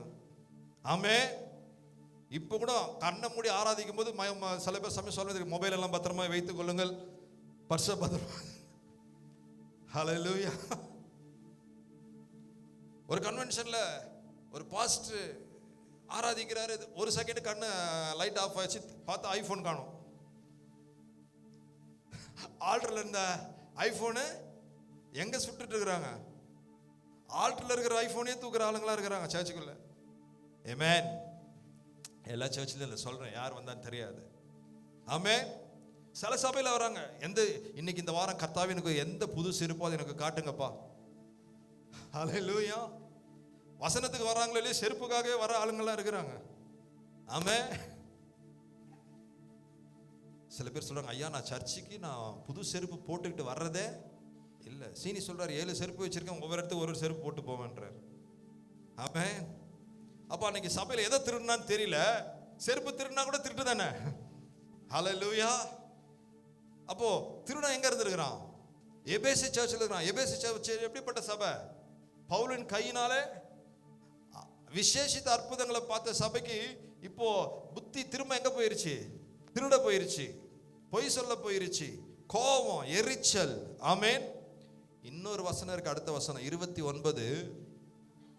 அடப்பாவி, கர்த்தாவே தேவர்களில் படிக்கட்டு இறங்கும் போது அந்த வாயில, ஆமே, திடீர்னு ஒருத்தன் குறுக்குல வந்துட்டானா வாயில, ஆமே, வீட்டுக்கு போனா பிள்ளைங்களை, ஆமே, மனைவி கொஞ்சம் காஃபி சக்கரை அதிகமா போட்ட அந்த அம்மாவை பாவம், ஆமே, ஹல்லேலூயா. இந்த அம்மா அவர் பாவம், ஏதோ லேட்டா வந்திருப்பாரு, அவரை போட்டு எப்படிலாம் இல்லை. நான் வார்த்தைலாம் சொல்லலை, ஏன்னா இது முதல் ஆராதனை வேற, திருவிருந்த ஆராதனை வேற, அதனால அந்த வார்த்தை நம்ம யூஸ் பண்ண வேண்டாம். ஹல்லேலூயா. என்ன வார்த்தை வருது வாயில? சத்தமா சொல்லுங்க. எங்க வீட்டுக்கு கீழே ஒரு விசுவாசி குடியிருந்தாரு. இப்பவும் ஒரு விசுவாச அம்மா தான் குடியிருக்கு. அந்த அம்மாவை நினைச்சுக்க போறீங்க, அது ரொம்ப வருஷத்துக்கு முன்னாடி. எதிர்க்க ஒருத்தர் பைக் நிறுத்திட்டாரு, சண்டை வந்துருச்சு. நான் மேல இருந்து பார்த்துட்டு இருக்கிறேன். அவர் சொல்றாரு, அடிக்கடி இந்த வார்த்தை யூஸ் பண்றாரு, ஆமே, நானும் பார்க்கறேன்னு அவர் பார்த்துட்டாரு. சரியா? சாயங்காலம் வந்து சொல்றாரு, பாஸ்டர் தப்பா நினைச்சுக்காதீங்க பாஸ்டர், எனக்கு எப்பெல்லாம் கோவம் வருதோ அப்போ மட்டும் தான் பாஸ்டர் யூஸ் பண்ணுவேன்னாரு. எப்பெல்லாம் கோவம் வருதோ அப்போ மட்டும் தான் இந்த வேர்டு என்ன பண்ணுவேன் நான். அதனால் நீங்கள் என்ன தப்பா நினச்சிக்காத, நான் எப்பவுமே ஃப்ளோவில் பேசுவேன்னு நினைக்காதீங்கன்றார். சரியா? அப்போ இன்னைக்கு நம்ம வாயில் என்னென்னலாம் வருது, ஆமே, ரூம் அடைச்சிட்டு ஃபோனில் என்னென்னலாம் திட்டுறோம். ஹல்லேலூயா. அதுக்குன்னே திட்டுறதுக்குன்னே பிரைவேட் பிளேஸுக்கு போகிறோம். ஆமே. புருஷனை மனைவி திட்டுறது, மனைவி புருஷனை திட்டுறது, பெற்றோர்கள் பிள்ளைகளை திட்டுறது, பிள்ளைகள் பெற்றோர்களை திட்டுறது, நண்பர்களை திட்டுறது, பக்கத்து வீட்டுக்காரனை திட்டுறது, ரோட்ல யாரா கடையில் திட்டுறது, எல்லாம் சொல்லுங்க கெட்ட வார்த்தை. ஆமா, கெட்ட வார்த்தை ஒன்றும். இப்ப எல்லாம் கொஞ்ச நேரத்தில் இந்த வாயில என்ன சாப்பிட போறோம்? கிறிஸ்துவின் சரீரத்திற்கு அடையாளமா இருக்கிற அப்பத்தை புசிக்க போகிறோம். இப்போ இந்த வாயில என்ன வரக்கூடாது? எபேசு சர்ச்சுக்கு பவுல் சொல்றாரு, புத்தி எச்சரிப்பு சொல்றாரு, கெட்ட வார்த்தை ஒன்றும். ஆமா, 31 வசனம், சகல விதமான கசப்பு, கோபம், மூர்க்கம், கூக்குரல், தூஷணம். ஆமென். இதெல்லாம் அந்த சர்ச்சில் இருந்ததுங்க. எல்லாம் இந்த சர்ச்சுக்குள்ள.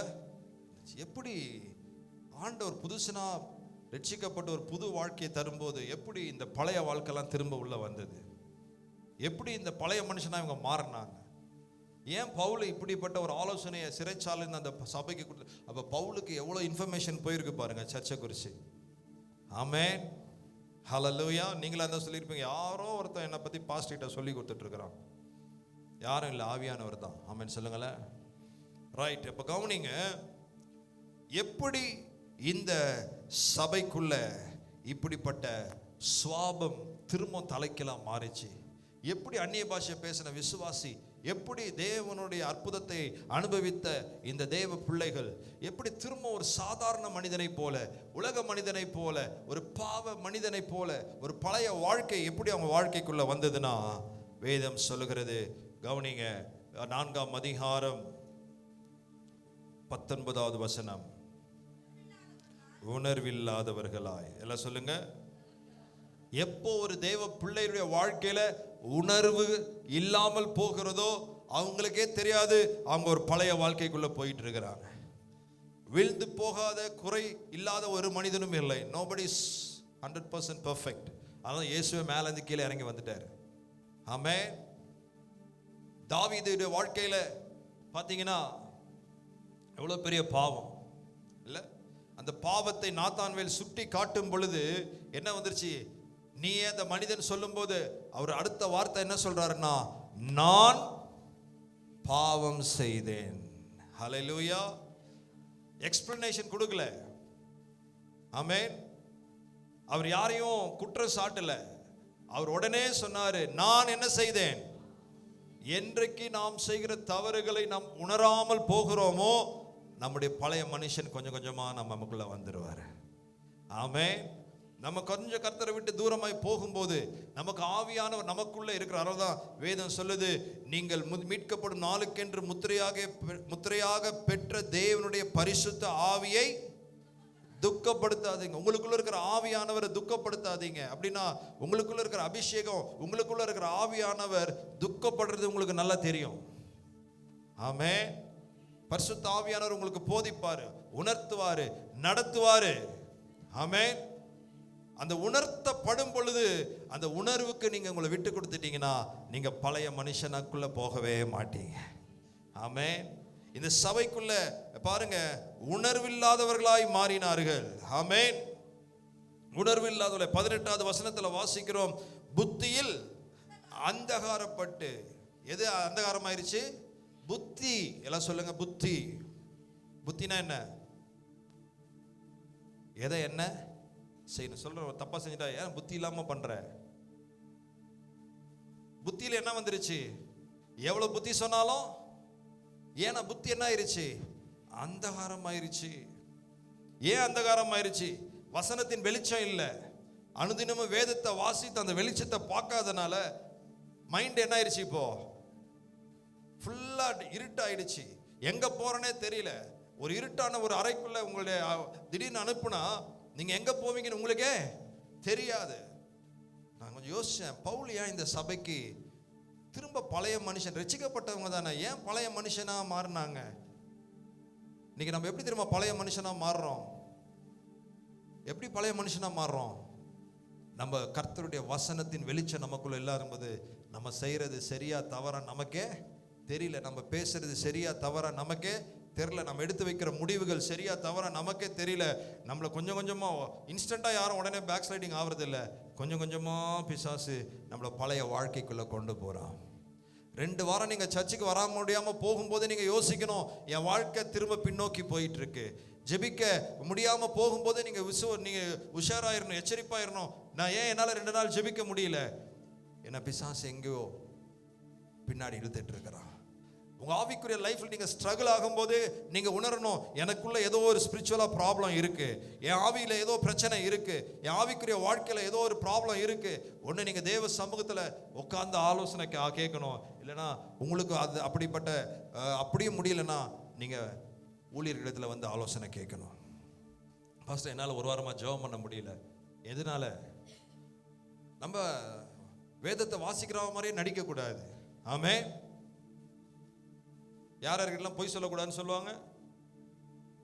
டாக்டர் கிட்ட ஏன் பொய் சொன்ன என்ன ஆயிரும்? டாக்டர்கிட்ட போயிட்டு வலிக்குதா? இல்லை வலிக்கல சார், பரவாயில்ல, நல்லா இருக்குன்னா என்ன ஆயிடும்?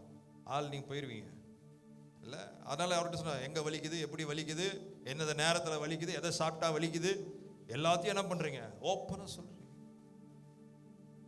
நல்லா கவனிங்க, நீங்க வாழணும்னா ஒரு குறிப்பிட்ட சில மனிதர்களிடத்துல நீங்க உண்மை பேசிதான் ஆகணும். கர்த்தரிடத்துல ஆலோசனை கேளுங்க. ஆண்டவரே, என்னால் இது முடியல, என்னால் இதை செய்ய முடியல. ஓப்பனா கேளுங்க. ஹல்லேலூயா. கர்த்தர் நல்லவர். ஒரே ஒரு பல்லவி பாடுவோமா? எனக்கொத்தாசை வரும் பர்வதம் நேராயன். பாடும் பொழுது ஒரு விஷயம் எல்லாரும் கொஞ்சம் முன்னாடி வந்துருங்க. வரும் பர்வதம் நேராயன் கண்களை ஏறெடுப்பே, வானமும் பூமியும் படைத்த வல்ல தேவனிடமிருந்தே, வானமும் பூமியும் படைத்த எண்ணிக்கை கடங்கா நன்மைகள் வருமே, என் கண்கள் ஏறெடுப்பே, எண்ணிக்கை கடங்கா நன்மைகள் வருமே, என் கண்கள் ஏறெடுப்பே. எனக்கொத்தாசை வரும் பர்வதம் நேராயன், எனக்கொத்தாசை வரும் பர்வதம் நேராயன் கண்களை ஏறெடுப்பே, வானமும் பூமியும் படைத்த வல்ல தேவனிடமிருந்தே, எல்லா கரங்களை தட்டி, வல்ல தேவனிடமிருந்தே எண்ணிக்கை கடங்கா நன்மைகள் வருமே,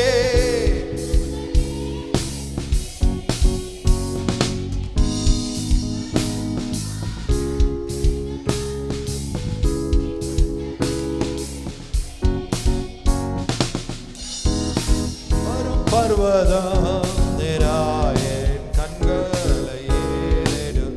எல்லாம் கைதட்டி கடைசியா ஒரு முறை. ஒத்தாசை வரும் பர்வதம் நேராயன் கண்களை ஏறெடுப்பே. ஹல்லேலூயா. கை தட்டுற மாதிரி தான் இருக்கு, ஆனா சவுண்டு தான் வர மாட்டேங்குது. எல்லாம் கொஞ்சம் கை பாருங்க, தோல்லாம் நல்லதா இருக்கான்னு. ஆமே, கை தட்டுற மாதிரி தான் இருக்குது, ஆனா என்ன வர மாட்டேங்குது? ஓசையுள்ள கை தட்டுங்க பார்க்க, சத்தம் வருதுன்னு பார்க்கலாம்.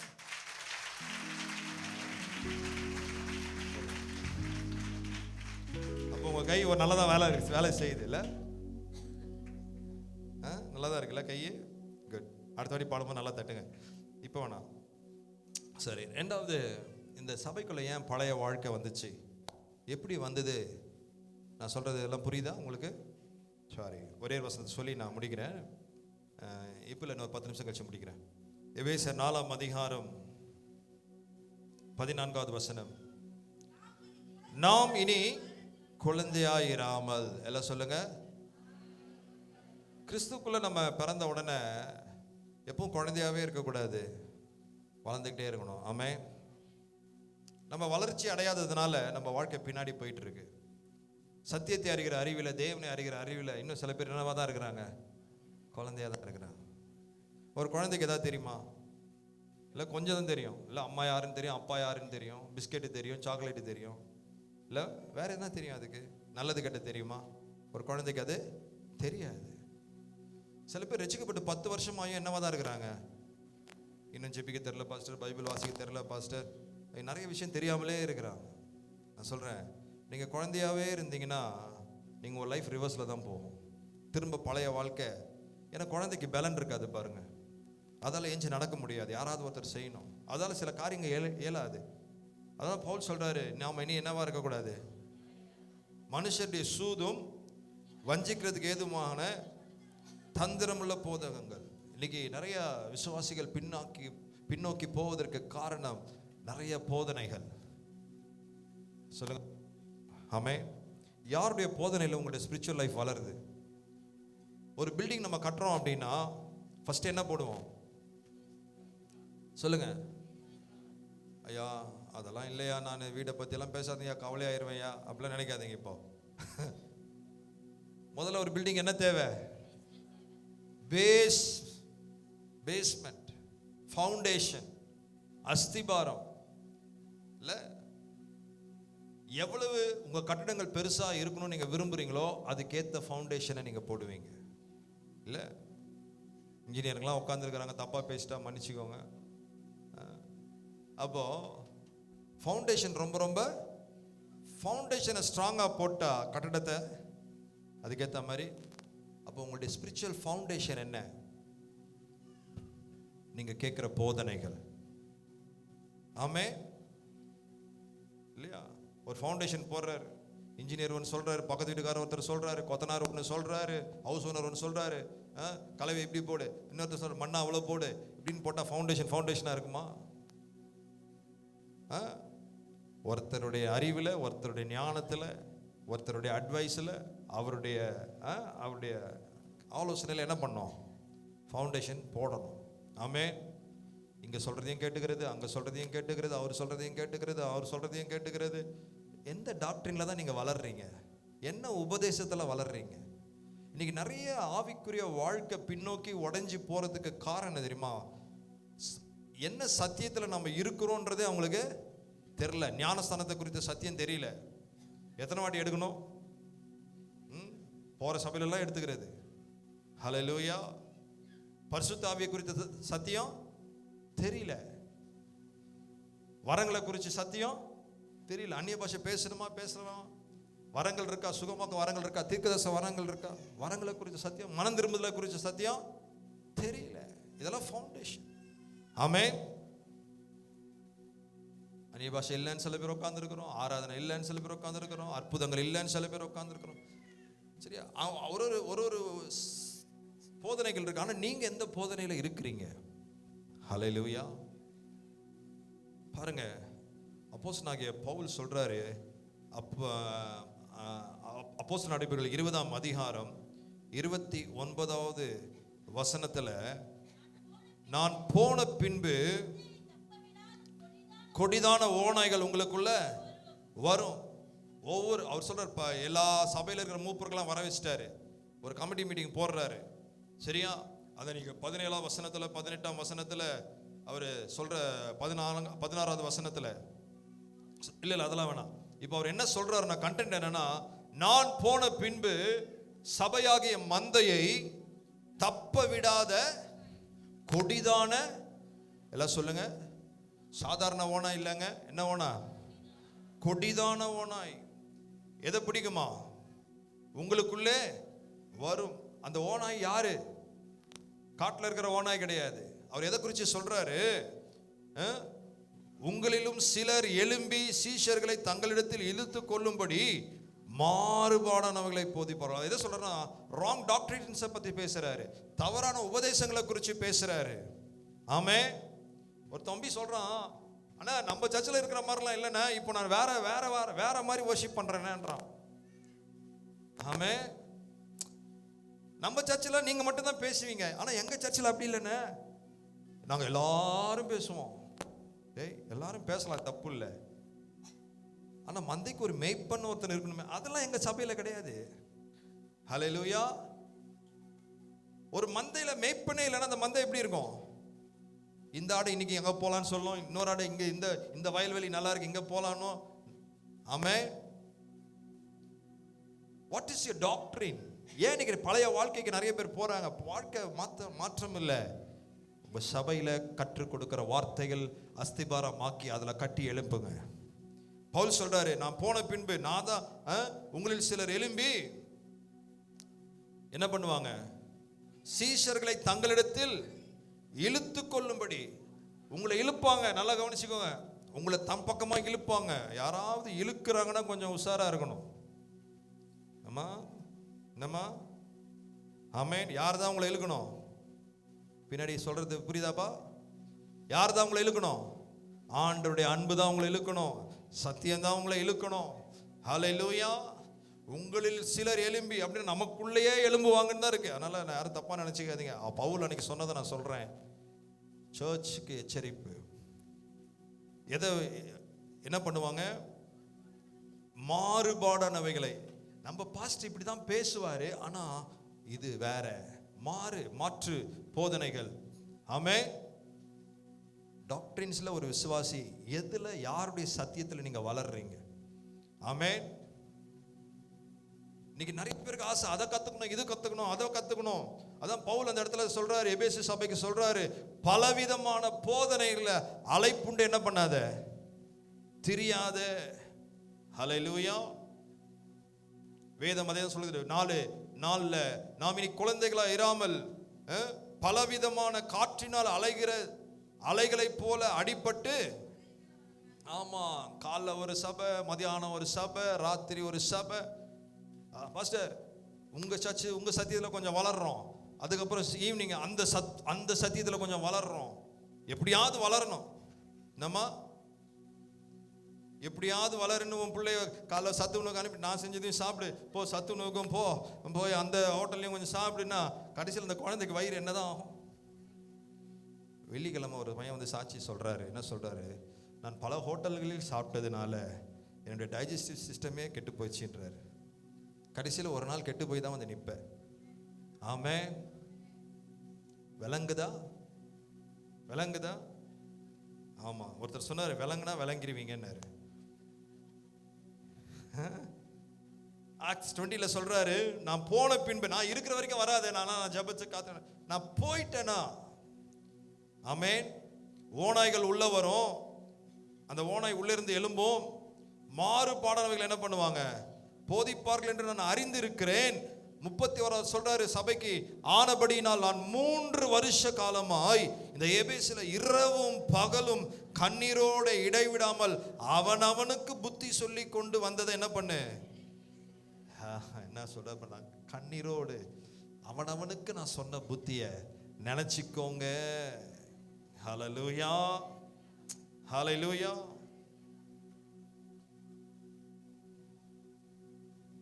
தகப்பன் சொன்ன புத்தியை நினைச்சுக்கோங்க. ஆமென். டவுட் இருந்தா வந்து கேளுங்க. ஐயா நான் அப்படி ஒரு டீச்சிங்கை கேட்கிறேன், ஒருத்தர் இப்படி என்கிட்ட வந்து சொல்றாரு, ஞானஸ்தானத்தை குறித்து இப்படி பேசுறாரு, அந்நிய பாஷையை குறித்து இப்படி பேசுறாரு, கொடுக்கறத பத்தி தசமபாகத்தை குறித்து இப்படி பேசுறாரு, எனக்கு புரியல, எனக்கு என்னன்னு சொல்லுங்கன்னு வந்து எங்க போய் கேட்கணும்? நீங்க சார்கிட்ட கேட்கணும், உங்களை வழி நடத்தினவர்கள் கிட்ட வந்து நீங்க கேட்கணும். ஹல்லேலூயா, ஹல்லேலூயா. மினிஸ்ட்ரி எதுக்கு தெரியுமா? 10 பேனர் வச்சு ஊர் ஃபுல்லா ஊர் சுத்தணுன்றது இல்லை மினிஸ்ட்ரி. மினிஸ்ட்ரி கர்த்தர் ஏன் 5 விதமான மினிஸ்ட்ரி சர்ச்சில் கொடுத்துருக்கிறாரு. 4ஆம் அதிகாரம் எபேசியர் 4:12 சொல்றாரு, பரிசுத்தவான்கள் சீர்பொருந்தும் பொருட்டு. ஆமென். தேவனுடைய சபை சீர்பொருந்த வேண்டும் என்றுதான் தேவன் அப்போஸ்தலர்களை ஆண்டவர், சபையானது என்ன பண்ணணும்? பக்தி விருத்தி அடையணும். ஆமென். ஊழியத்தினுடைய நோக்கம் என்ன? சபை சீர்பட வேண்டும், பரிசுத்தவான்கள் சீர்படுத்தப்பட வேண்டும். ஆமென். 2வது நோக்கம் என்ன? சுவிசேஷம் சொல்லணும். 3வது நோக்கம் என்ன? கிறிஸ்துவின் சரீரமான சபை பக்தியில விருத்தி அடைய வேண்டும். ஒரு பாஸ்டர் மினிஸ்ட்ரி என்ன, ஒரு அப்போஸ்தலிக் மினிஸ்ட்ரி என்ன, ஒரு ப்ராஃபெட்டிக் மினிஸ்ட்ரி என்ன, ஒரு டீச்சிங் மினிஸ்ட்ரியுடைய ரிசல்ட் என்ன, அதோடைய பர்பஸ் என்ன? அங்க இருக்கிற பரிசுத்தவான்கள் சீர்பட வேண்டும். 2வது, அது மூலம் சுவிசேஷம், இயேசுவை அறியாதவர்களுக்கு இயேசு சொல்லப்பட வேண்டும். 3வது, சபை பக்தி விருத்தி அடையணும். ஒருத்தர் இங்க இந்த ப்ராஃபஸி சொல்றாருன்னா சபை பக்தி விருத்தி அடையணும். ஹல்லேலூயா. ஒரு தீர்க்கதரிசி தீர்க்க தரிசனம் சொல்றாருன்னா இந்த தீர்க்க தரிசனத்தின் நோக்கம் என்ன? எதுக்காக சொல்லணும்? சபைக்கு ஆறுதல் உண்டாக, சபை பக்தி விருத்தி அடைய. ஆமென் சொல்லுங்களேன். ஆமென். ஏன் பேக் ஸ்லைடிங் வருது? பலவிதமான போதனைகள். இன்னைக்கு உங்களுக்கு பலவிதமான போதனைகளை கேட்க அதிக வாய்ப்பு இருக்கிறது. சில வருடங்களுக்கு முன்பாக இருக்கிற விசுவாசிகளை விட இன்னைக்கு சர்ச்சில் விசுவாசிகளுக்கு பலவிதமான போதனைகளை கேட்கக்கூடிய வாய்ப்புகள் இருக்கிறது. கேளுங்க, நான் வேணான்னு சொல்ல, ஆனா பகுத்தறிவோடு கேளுங்க, ஞானத்தோடு கேளுங்க, தேவனுடைய ஒத்தாசையோடு கேளுங்க. ஆமென். ஹல்லேலூயா, ஹல்லேலூயா. கர்த்தர் ரொம்ப நல்லவர். எல்லாம் சொல்லுங்க, ஆண்டவர் ரொம்ப நல்லவர். இன்னைக்கு பழைய மனுஷனை களைஞ்சு போடுங்கன்னு சொல்றது ஈஸி. அந்த பழைய மனுஷன் எப்படி உங்க லைஃபுக்குள்ள வந்தான், எப்படி நீ பழைய மனுஷனா மாறுறீங்க, அதுதான் இன்னைக்கு நான் உங்ககிட்ட பேசிட்டு இருக்கேன். பிரியமானவர்களே, இந்த பழைய மனிதனாய் இந்த அனுபவத்திலிருந்து இன்னைக்கு கர்த்தர் அதெல்லாம் எடுத்து போட்டு உங்களை ஒரு புதிய மனுஷனுக்குள்ள கொண்டு வர விரும்புகிறார். ஆமென். சரி பாஸ்டர், இவ்வளோ நேரம் சொன்னீங்க எப்படி பழைய மனுஷன் வந்தான், இப்போ எப்படி களையிறது? ஆமென். How to remove? எப்படி இந்த பழைய வாழ்க்கை எனக்குள்ள வந்துருச்சு, நான் எப்படி நான் களைந்து போடுறது? பழைய பொய் வந்துருச்சு, பழைய கோபம் வருது, கோபம் விடணும்னு நான் நினைக்கிறேன், விட முடியல. எரிச்சல் வருது, எரிச்சலை விட முடியல. கெட்ட வார்த்தை வருது, ஆமென், ரட்சிக்கப்பட்டேன், ஆனா விட முடியல, அதை களைய முடியல. இன்னைக்கு நிறைய பேர் களையணும்னு நினைக்கிறீங்க, ஆனா களைய முடியல. எப்படி நம்ம களையிறது? ஆமென். எப்படி நம்ம களையிறது? எப்படி எடுத்து போடுறது? நீங்க முதல்ல தீர்மானம் பண்ணணும், நான் களைய வேண்டும் என்று நீங்கள் விரும்பணும். ஆமென். பேக்ஸ்லைட் ஆன ஒரு மனுஷனை உங்களுக்கு நான் ஒரு 2 சில நிமிஷத்துல சொல்லி நான் முடிக்க விரும்புகிறேன். யோவான் எழுதின சுவிசேஷத்தில் பாருங்க, 21ஆம் அதிகாரம் பேதுருவை குறித்து நாம் இங்கே வாசிக்கிறோம். இவைகளுக்கு பின்பு இயேசு திபேரியா கடலில் மறுபடியும் சீஷர்களுக்கு தம்மை வெளிப்படுத்தினார். வெளிப்படுத்தின விவரம் என்ன என்று சொல்லப்பட்டிருக்குது. சீமோன் பேதுருவும் திதுமு என்னப்பட்ட தோமாவும் எல்லாரும் கூடி இருக்கும் பொழுது, 3வது வசனம், சீமோன் பேதுரு மற்றவர்களை நோக்கி, எங்க போற? இந்த பேதுரு ஆண்டவர் எங்க அழைச்சாரு? மீன் பிடிக்க கஷ்டப்படும் போது, நஷ்டம் அடைந்திருக்கும் போது, ஒன்றுமே அகப்படாமல் இருக்கும் பொழுது இயேசு அவனுடைய படகுல வந்து அவனுக்கு ஆண்டவர் ஆசீர்வதித்து அழைத்தார். அப்போ அவன் எல்லாத்தையும் விட்டுட்டு என்ன பண்ணாரு? போனார். எத்தனை வருஷம் கூட இருந்தார் ஆண்டவர் கூட? சொல்லுங்க. 3 வருஷம். யார் கூட இருந்தாரு? அவர் எங்கெல்லாம் போனார். அற்புதங்கள், அடையாளங்கள், விடுதலை, சத்தியம் எல்லாத்தையும் கேட்டாரு. ஆனா இப்போ என்ன சொல்றாருன்னா, என்ன பிடிக்க போறேன்? பழைய வாழ்க்கை வந்துருச்சா? இவருடைய பழைய ஜீவி என்ன? மீன் பிடிக்கிறது தான். இப்போ 3.5 வருஷம் என்னவா இருந்தாரு? அப்போஸ்தலரா இருந்தாரு. ஆமென். மீன் பிடிக்கவே இல்லை, வலையை தொடவே இல்லை. ஆனா இப்போ 3.5 வருஷம் கழிச்சு என்ன பிடிக்கிறார்? இப்போ மீன் பிடிக்க போகிறேன். இயேசு கிறிஸ்து கல்லறையில உயிர் தெழுந்த பிறகு ஓடி போய் பார்த்தாரா இல்லையா? என்ன பாக்குறீங்க? நான் பார்க்கல பாஸ்டர் கண்டிப்பான்றீங்களா? பைபிள் தான் சொல்லியிருக்கேன். இயேசு கிறிஸ்து உயிர் தெழுந்த பிறகு கல்லறையில ஓடி போய் பார்த்தாரா? சந்தோஷமா வந்தாரா? இப்போ அவருக்கு என்ன விசுவாசம் இருந்திருக்கணும்? ஆண்டவர் உயிரோட வந்துட்டாருப்பா, என்ன நடத்துவாருன்னு தான் விசுவாசம் வந்துருக்கணும். என்ன சொல்றாரு? இப்போ பழைய வாழ்க்கை, இயேசு உயிர் தெழுந்தார் அறிந்த பிறகும் பழைய வாழ்க்கை. வேறமா பேச முடியல. ஆனா ஒன்னு சொல்றேன், இவர் நான் மீன் பிடிக்க போறேன்னு மீதி இருக்கிற 10 சொல்லுது, நாங்களும் உங்களோடு வருகிறோம். ஐயா, பின்மாற்றத்துக்கு ஒரு கூட்டம் சீக்கிரமா வந்துடும். ஆமென். நம்ம முன்னேறி செல்வது தான் ஒரு கூட்டம் நம்ம கூட ஜாயின் ஆகாது. ஆமென். நல்லா புரிஞ்சுக்கோங்க. இவர் பின்மாற்றத்துக்கு போறாரு, இவர் கூப்பிடல, நான் மீன் பிடிக்க போறேன்றாரு. எல்லாரும் என்ன சொல்றாங்க? நாங்களும் கூட வரோம்பா. ஒருத்தர் கூட சொல்லையா நம்ம மீன் அதெல்லாம் விட்டு தானே வந்தோம், திரும்ப ஏன் நம்ம பழைய வாழ்க்கை போறோம், உட்காந்து ஜெபம் பண்ணலாம், ஆண்டவர் நம்மளை போஷிப்பார்னு மீதி இருக்கிற அந்த 10 பேர் சொன்னாங்களே, யாராவது ஒருத்தர் சொன்னாங்களா? உங்க கூட இருக்கவங்க அப்படிதான். ஹல்லேலூயா, ஆமென். ஏன் மீன் பிடிக்க போற? ஆண்டவர் தான் உயிரோட வந்துட்டாரு சொல்றாங்களா இல்லையா? நான் இன்னைக்கு மீட்டிங் போல, சரி நானும் போல. நீ வரலையா? ஓகே நானும் வரல. இப்படி இருக்கிறத கூட தான் நிறைய இருக்கு. ஹல்லேலூயா. உங்களை சுத்தி புத்தி சொல்ற கூட்டம் இருக்கா?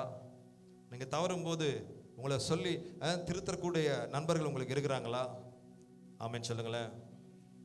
சரி, இப்போ மீன் பிடிக்க போயாச்சு. பழைய மனுஷன் என்ன ஆயிட்டாரு, பழைய வாழ்க்கை. ஆனா உங்களுக்கு எல்லாரும் தெரியும், இயேசு வராரு, பிள்ளைகளை ஏதாவது சாப்பிட கொடுங்கன்றாரு. அன்னைக்கு ராத்திரி ஒன்றும் பிடிக்கல இல்லை. ஆனால் அந்த கரைக்கு வரும்போது ஆண்டவர் அவர்களுக்காக மீன்களை ஆயத்தப்படுத்தி வச்சிருந்தார். நான் சொல்றேன், கொஞ்சம் வெயிட் பண்ணியிருந்தாங்கன்னா இதே மீனை அவங்க விடிய காலத்தில் பார்த்துருப்பாங்க. ஹல்லேலூயா. கொஞ்சம் வெயிட் பண்ணி அந்த ஒரு ராத்திரி கொஞ்சம் பொறுமையா இருந்து ஆண்டவர் நோக்கி பார்த்துருந்தானா அன்னைக்கு காலையில கர்த்தர் அவங்களுக்கு என்ன ஆயத்தப்படுத்தி வச்சிருந்தாரு? 9வது வசனத்தில் அவர்கள் கரையில வந்து இறங்கின போது கரி நெருப்பு போட்டிருக்கிறதையும் அதன் மேல் மீன் வைத்திருக்கிறதையும் அப்பத்தையும் கண்டார்கள். ஆமென். கொஞ்சம் வெயிட் பண்ணி தான் பின்மாற்றத்துல தப்பிச்சிருக்கலாம். அவங்க விசுவாசத்தில் நின்று இருக்கலாம். தேவன் அவர்களுக்காக சில காரியங்களை ஆயத்தப்படுத்தி வச்சிருக்கிறாரு. அதான் இன்னைக்கு நான் உங்களுக்கு சொல்றேன், ஆண்டவர் விட்டு எந்த சூழ்நிலை பின்வாங்காதீங்க, தாக்கு பிடிச்சி நில்லுங்க. பசிதான், ஆகாரம் இல்லை, காசு இல்லை தான், அதுக்குன்னு பழைய வாழ்க்கைக்குள்ள போயிடாதீங்க. கொஞ்சம் விசுவாசத்தில் நின்னீங்கன்னா உங்களுக்கு ஒரு விடியற் காலம் வரும். அந்த விடியற் காலத்தில் உங்களுக்காக ஆயத்தம் பண்ணின காரியங்களை உங்கள் கண்கள் காணும். ஆமென் சொல்லுங்களேன். ஹல்லேலூயா. Just hold on. கொஞ்ச நேரம் பாருங்க, ஒரு கால் வரும்போது ஹோல்டர்ல போட்டுறாங்க, வெயிட் பண்றீங்க, சரி எப்படியாவது திரும்ப வருவாங்கன்னு சொல்லிட்டு. இன்னைக்கு சில காரியங்கள் கர்த்தர் உங்களை கைவிடப்பட்ட போல இருக்கும், பின்னாடி போயிடாதீங்க. ஆமென். ஒண்ணுமே நடக்காதது போல இருக்கும், ஆண்டவர் வெளிப்படாத மாதிரி தான் இருக்கும். ஆனா கர்த்தர் உங்களுக்காக வெளிப்பட வேண்டிய நேரத்துல கர்த்தர் உங்களுக்காக வெளிப்படுவார். இவங்க மீன் பிடிக்க போறாங்க. மீன் பிடிச்சாங்களா? ஒண்ணுமே பிடிக்கலையே. சொல்லுங்க, நீ என்னதான் பின்னாடி போனாலும் நீ தேடுறது உனக்கு கிடைக்காது. ஹல்லேலூயா. நீ தேடுற பணம், நீ தேடுற நிம்மதி, நீ தேடுற பழைய சந்தோஷம் கிடைக்காது. இயேசு இல்லாம உங்க வாழ்க்கையில சந்தோஷம் இல்லை. ஆமென் சொல்லுங்களேன். God, ஆண்டவர் உங்களை சூஸ் பண்ணிட்டாருன்னா அவர் தான் உங்க சந்தோஷம், அவர் தான் உங்களுடைய சமாதானம். ஆமென் சொல்லுங்களேன். அவரை விட்டு போனா இன்னும் பிரச்சனை அதிகமாயிரும், இன்னும் உங்க காலி ஆயிடும். படகு வலை இருக்கு, மீன் பிடிக்க தெரியும்னு போயிட்டான், ஆனா பிடிச்சானா? பேதுரு பிடிச்சாரா? பிடிக்கல. ஆமென். பின்னாடி போயிடாதீங்க. 4வது வசனத்துல வாசிக்கிறோம், அந்த ராத்திரி ஒன்றும் அவர்கள் பிடிக்கவில்லை. இன்னும் சில பேர் பின்மாற்றத்துல போய் ஒன்றும் பிடிக்கலங்க. இயேசுவை விட்டு போய் ஒன்றும் பிடிக்கல, சபையை விட்டு போய் ஒன்றும் பிடிக்கல. ஆமென். ஆனால் ஆண்டவருடைய அன்பு என்ன தெரியும்? 4வது வசனம், விடியற் காலமான போது இயேசு கரையில நின்றார். இந்த காலவெளியில தீர்க்க தரிசனமாய் சொல்லுகிறேன், ஒரு விடியற் காலம் உனக்கு வரும், இயேசு உனக்காக கரையில நிற்பார். நீ அவரை விட்டு போனாலும், நீ அவரை மறந்து போனாலும், நீ அவரை மறந்து பழைய வாழ்க்கைக்கு போனாலும், God is waiting for you. உனக்காக இயேசு கரையில நிற்கிறாரு. போட்ல போனவன் திரும்ப வருவான், திரும்ப வெறும் படகை தான் வருவான் எனக்கு தெரியும். நான் உனக்காக காத்திருக்கிறேன். ஹல்லேலூயா. உங்களுக்காக இயேசு வெயிட் பண்ணிட்டு இருக்காரு. நீங்க பழைய வாழ்க்கையிலேருந்து வெளியே வருவீங்கன்னு ஆண்டவர் வெயிட் பண்ணிட்டு இருக்காரு. நீங்க திரும்ப வருவீங்கன்னு ஆண்டவர் வெயிட் பண்றாரு. நீங்க கலைந்து போடுவீங்க நம்பிக்கையில கர்த்தர் வெயிட் பண்ணிட்டு இருக்காரு. இந்த ஆராதனையில கர்த்தர் உங்களுக்காக காத்திருக்கிறார். ஆமென். ஆண்டவர் உங்களுக்காக காத்துட்டு இருக்கிறார். ஒரு புது வாழ்க்கையை உனக்கு தர, ஒரு புதிய ஆடையை உனக்கு தர, ஒரு மகிமையின் வாழ்க்கையை உனக்கு தர கர்த்தர் கரையில நிற்கிறாருங்க. ஆமென். இன்னைக்கு நம்ம கலைந்து போடுவது எப்படி தெரியுமா? ஆண்டவரோட கனெக்ட் ஆகவே நம்ம கலைஞ்சு போட்டுருவோம். அதான் சிம்பிளா சொல்ல வரேன். நீங்க ஆண்டவருடைய பாதத்துல வந்துட்டாவே, உங்க தவறை ஒத்துக்கிட்டாவே, ஆண்டவரே நான் இப்படி ஆயிட்டேன் ஆண்டவரே நீங்க சொல்லி அவரோடு இணைஞ்சிட்டாவே உங்க பழைய வாழ்க்கையிலிருந்து நீங்க வெளியே வந்துடுவீங்க. ஆமென். இங்க வாசிக்கிறோம். அப்போ ஆண்டவர் சொல்றாரு, அவர்களை நோக்கி பிள்ளைகளே, 5வது வசனம், இயேசு அவர்களை நோக்கி சொல்லுங்க, சத்தமா சொல்லுங்க. நீங்க யாரையாவது எனக்காவது பிள்ளைகளே அழைச்சிருக்கீங்களா? டேய் வாடா அப்படின்னு கூப்பிடுறதுக்கும் பிள்ளை வாடா அப்படின்னு சொல்றதுக்கும் வித்தியாசம் இருக்கா இல்லையா? ஆமே. அவ்வளோ அன்பு ஆண்டவருக்கு. யார் மேல அன்பு? பின்மாற்றத்தில் போனவங்க மேல அன்பு. ஹல்லேலூயா. நம்மளை விட்டு யாராவது போயிட்டு நம்ம அவங்க மேல அன்பு வருதா? போனால் போகட்டும் போடா, இந்த பூமியில் நிலையாய் வாழ்ந்தவர் யாரடா? ஆமே அப்படின்னு சொல்லி ஒன்று போனால் கர்த்தர் 100 தருவார் எனக்குன்னு சொல்கிறோம். ஒரு ஆத்மா போனால் 10 ஆத்மா கர்த்தர் தருவார்னு சொல்கிறோம். ஆமே. போனால் போகட்டும் அப்படின்றோம். ஆனால் ஆண்டவர் வெயிட் பண்ணிட்டு இருக்காரு. ஆமென் சொல்லுங்களேன். ஹல்லேலூயா. உங்கள் பழைய வாழ்க்கையை மாற்ற கர்த்தர் வெயிட் பண்ணிட்டு இருக்காரு. வேதத்தில் வாசிக்கிறோம் பார்த்துங்க. அவர் எப்படி கூப்பிடுறாரு? பிள்ளைகளே, புசிக்கிறதுக்கு ஏதாகிலும் உங்களுக்கு. ஆண்டவர் இங்கே ஒரு கிண்டலா கேட்குறாரு. டேய் மீன் பிடிக்க தானே போனீங்க, ஏதாவது சாப்பிட கொடுங்கடான்றாரு.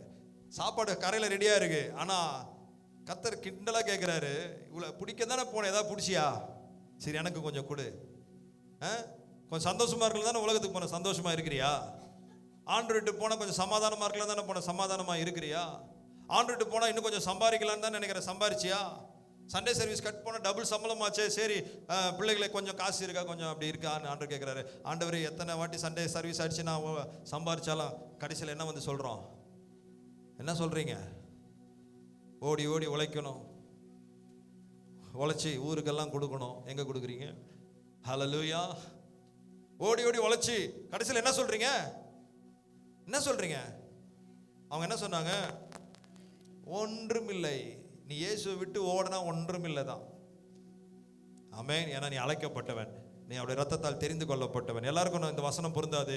ஆனால் யாரெல்லாம் கர்த்தர் சூஸ் பண்ணாரோ, யாரெல்லாம் அவருக்காக ஆண்டவர் பிரித்தெடுத்தாரோ, அவரை விட்டு ஓடுனா நீங்க ஒன்றும் சொல்லணும், ஒன்றுமே இல்லை. அப்ப சொல்றாரு, நீ தேடுறது என்கிட்ட இருக்கு. நீ மீனை தேடி தானே போன, அந்த மீனை தானே ஆயத்தப்படுத்தி வச்சிருக்கிறேன். ஹல்லேலூயா, ஹல்லேலூயா. இன்னும் ஒரு கொடுமை என்னன்னா, பேசுறது யாருன்னே அவங்களுக்கு தெரியல, அவ்வளோ பின்மாற்றம் இல்லை. ஆதலால் 6வது வசனம், நீங்கள் படகுக்கு வலதுபுறமாய் வலைய போடுங்கன்னு சொன்னார். 7வது வசனம், இயேசுக்கு அன்பா இருந்த சீஷன் பேதுருவை பார்த்து சொல்றாரு, அவர் யாருப்பா? அவர் தான் நம்ம பாஸ்டர். ஆமே, அவர் தான் நம்ம பாஸ்டர். 10 வருஷம் கழிச்சு சில பேர் பார்க்குறாங்க, அப்போ நீங்க தான் எங்க பாஸ்டரா? 10 வருஷம் முன்னாடி. ஓ, ஏன்னா இப்போ பாஸ்டர் கண்ணுக்கு தெரியல.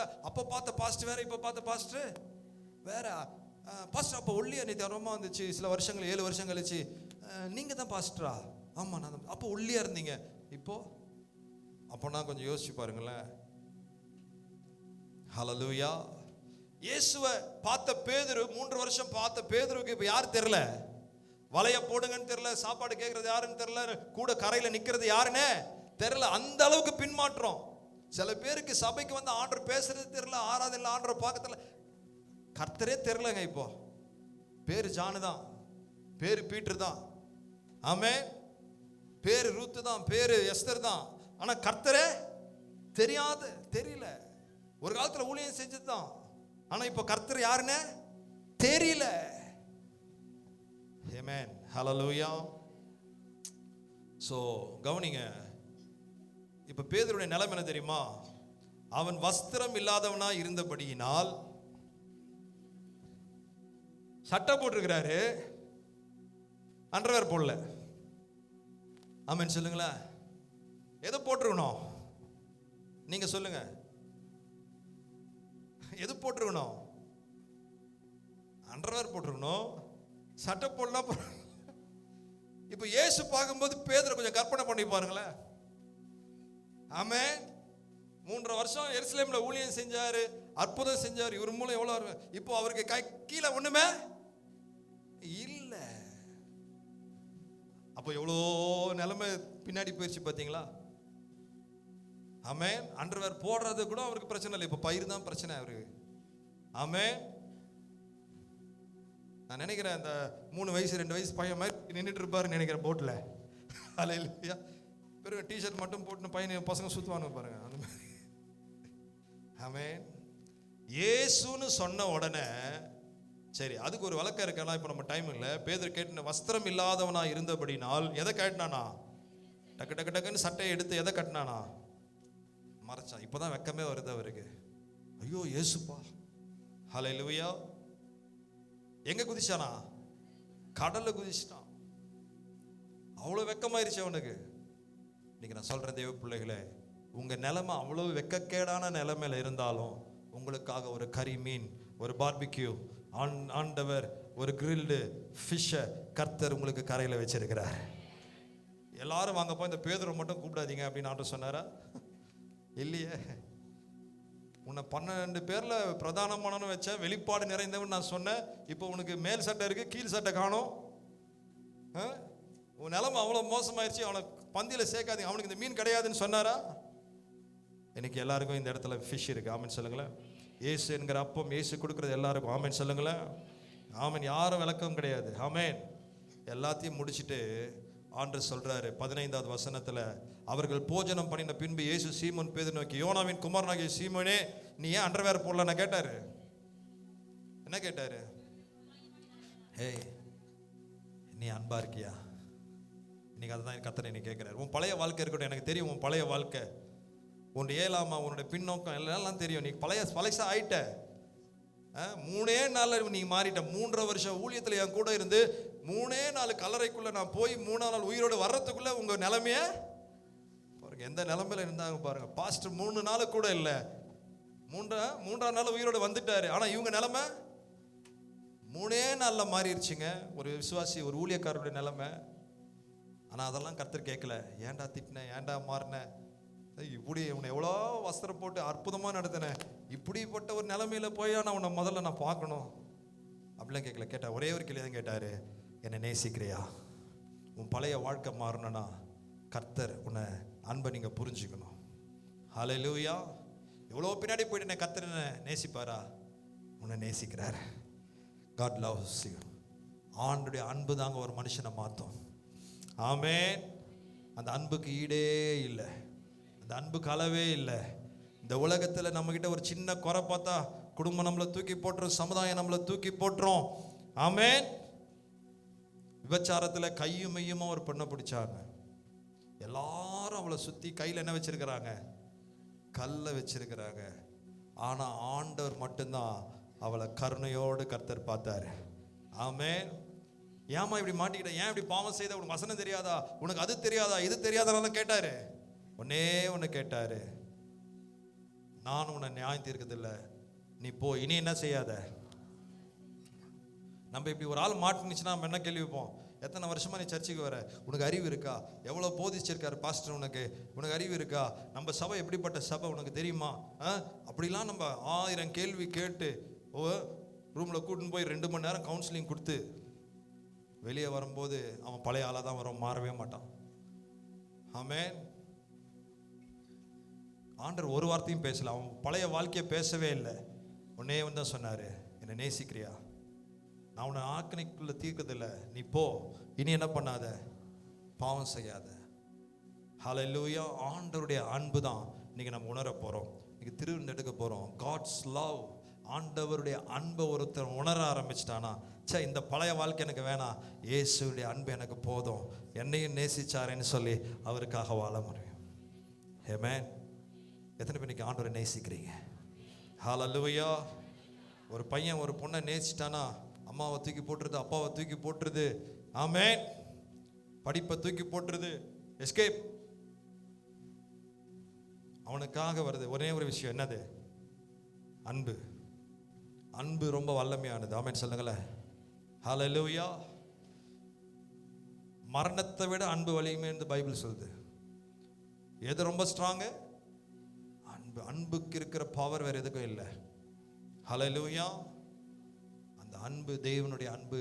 இந்த உலகத்தின் அன்புக்காக எத்தனையோ பேர் எதையோ செய்கிறாங்க. ஆமென் இல்லையா? நேசிக்கிறேன்னு சொல்லி கல் தறுத்துறான், நேசிக்கலன்னு சொல்லி கருத்துறான், கல்லை தூக்கி போட்டுறான். இதெல்லாம் நம்மளை நாசமாக்குற அன்பு. ஆனால் கல்வாரியின் அன்பு நம்மளை வாழ வைக்கிற அன்பு. ஹல்லேலூயா. காட்ஸ் லவ், ஆண்டவருடைய அன்பு அனாதியான அன்பு, உங்களை என்னைய வாழ வைக்கிற அன்பு. ஆமென் சொல்லுங்களேன். எபேசு சபையே வெளிப்படுத்த ஆண்டவர் சொல்றாரு, எபேசு நீ பழைய மனுஷனா மாறிட்ட, நீ எல்லாம் பண்ற, ஆனா இன்னும் உன்கிட்ட எனக்கு ஒரு குறை இருக்கு. நீ ஆதியில் கொண்டிருந்த அன்பை. ஆமென். இந்த எபேசில கர்த்தர் என்ன எதிர்பார்க்கற தெரியுமா? நீ என்னை நேசி போதும். இளையகுமாரன் அப்பா கிட்ட வந்தான். அப்பா கேட்டார், என்னடா சொத்தெல்லாம் என்ன பண்ண, யார்கிட்ட வித்த, எவன்கிட்ட ஏமாந்த, யாரில் உன் ஃப்ரெண்டு, கூப்பிடு கேஸை போடலாம் அப்படின்லாம் சொல்ல. நீ வந்தியே போதும், வா அவனை கழுவுங்கடா, அவனுக்கு ஒரு புதிய ட்ரெஸ்ஸை போடு, அவன் கையில் மோதிரத்தை போடு, அவன் காலில் பாதரட்சியை போடு, ஒரு விருந்தை ஆயத்தம் பண்ணுன்னு சொல்லி அவங்க அப்பா.